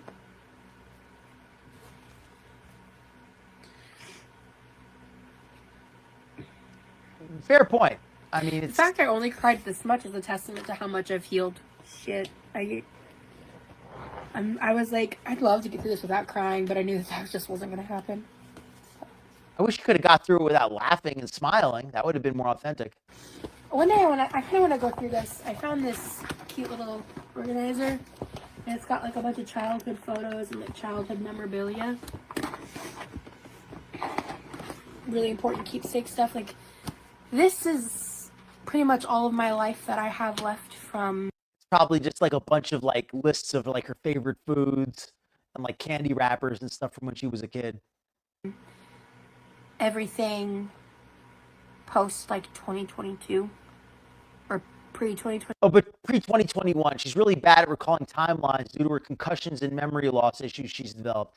For all of her concussions and memory loss issues, she had almost perfect recall of this entire mental hospital stay. 22. I lost like everything that I owned except for these, my angels, the jade squishmallow, which is only from 2020, but like all my childhood stuff, like all my all the moving between like the camper and all that, I don't want to say because it's possible I missed it, but I don't think I saw any actual tears. But maybe I missed it. This was a pretty long video. I can fit it into this. That's sad. I won't lie, that's sad. Exactly, Nutty. But some Cheeto dust from her first bag.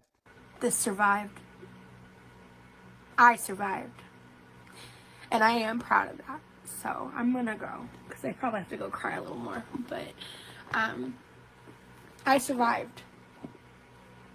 I survived hell. That was hell.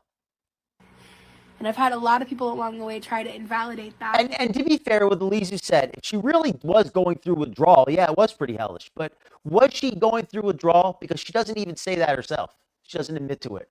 And I don't want to give her too much credit, unless I know it's true. So, but I do accept that it's reasonable. Try to invalidate how horrible those things were to me and how they impacted me and how all of that transpired, because this was just the beginning of some other bullshit. Well, this being the pictures that I just put in there, but this story being that way. Later, guys. We made it. We finished this one. This took a while, but I'm glad that we made it through it. Thank you, everybody who came in today. You folks have been a fantastic audience. I'm very grateful to every one of you. Welcome to Psyched for Life. I'm sorry we just finished up, but thank you for coming in. Hopefully you could enjoy the replay. And yes, it was very off-putting and entitled. Maybe you were lurking earlier. If you were, glad you came in. And hopefully, and if everybody's enjoyed the show, please be sure to do a like, hit the like button, and subscribe if you could be so kind. Oh, and let me take a moment to thank all of the channel members. I like to do this as well. Thank you to all of the channel members. You're all very much appreciated. I'm doing members-only stream once per month on the last Saturday of every month, typically covering non-Grow World topics. I would also like to take a moment to shout out my sole Doctor's Associate, Tier 2 channel member, Canada Cool Pondu. Thank you so much. And to everyone in the channel, whether you're a member or not, a great way to help the channel that costs absolutely nothing is share a link on your social media if you have it. Everyone, thank you so much for coming by today. You've been a fantastic audience. I'm going to put on the music and see you out.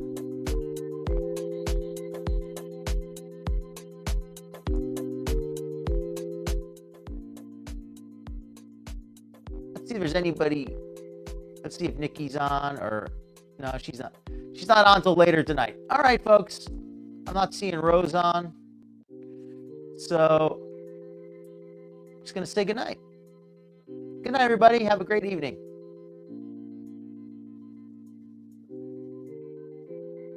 Yes, please. Thank you. Oh, I'm glad you got to enjoy it. You're very welcome, Nirvana. Good night, Elizu. Good night, Nora. Good night, Nutty. Thank you so much. Thank you, everybody. Thank you for putting up with my crazy theories and bad jokes. I think so too, Mandrake. Good night, and good night, Belladonna. That's a good point too. If she were honest with them about needing about the medication, they would have done that. Seriously, she is too quick to call something hell. All right, good night, everybody.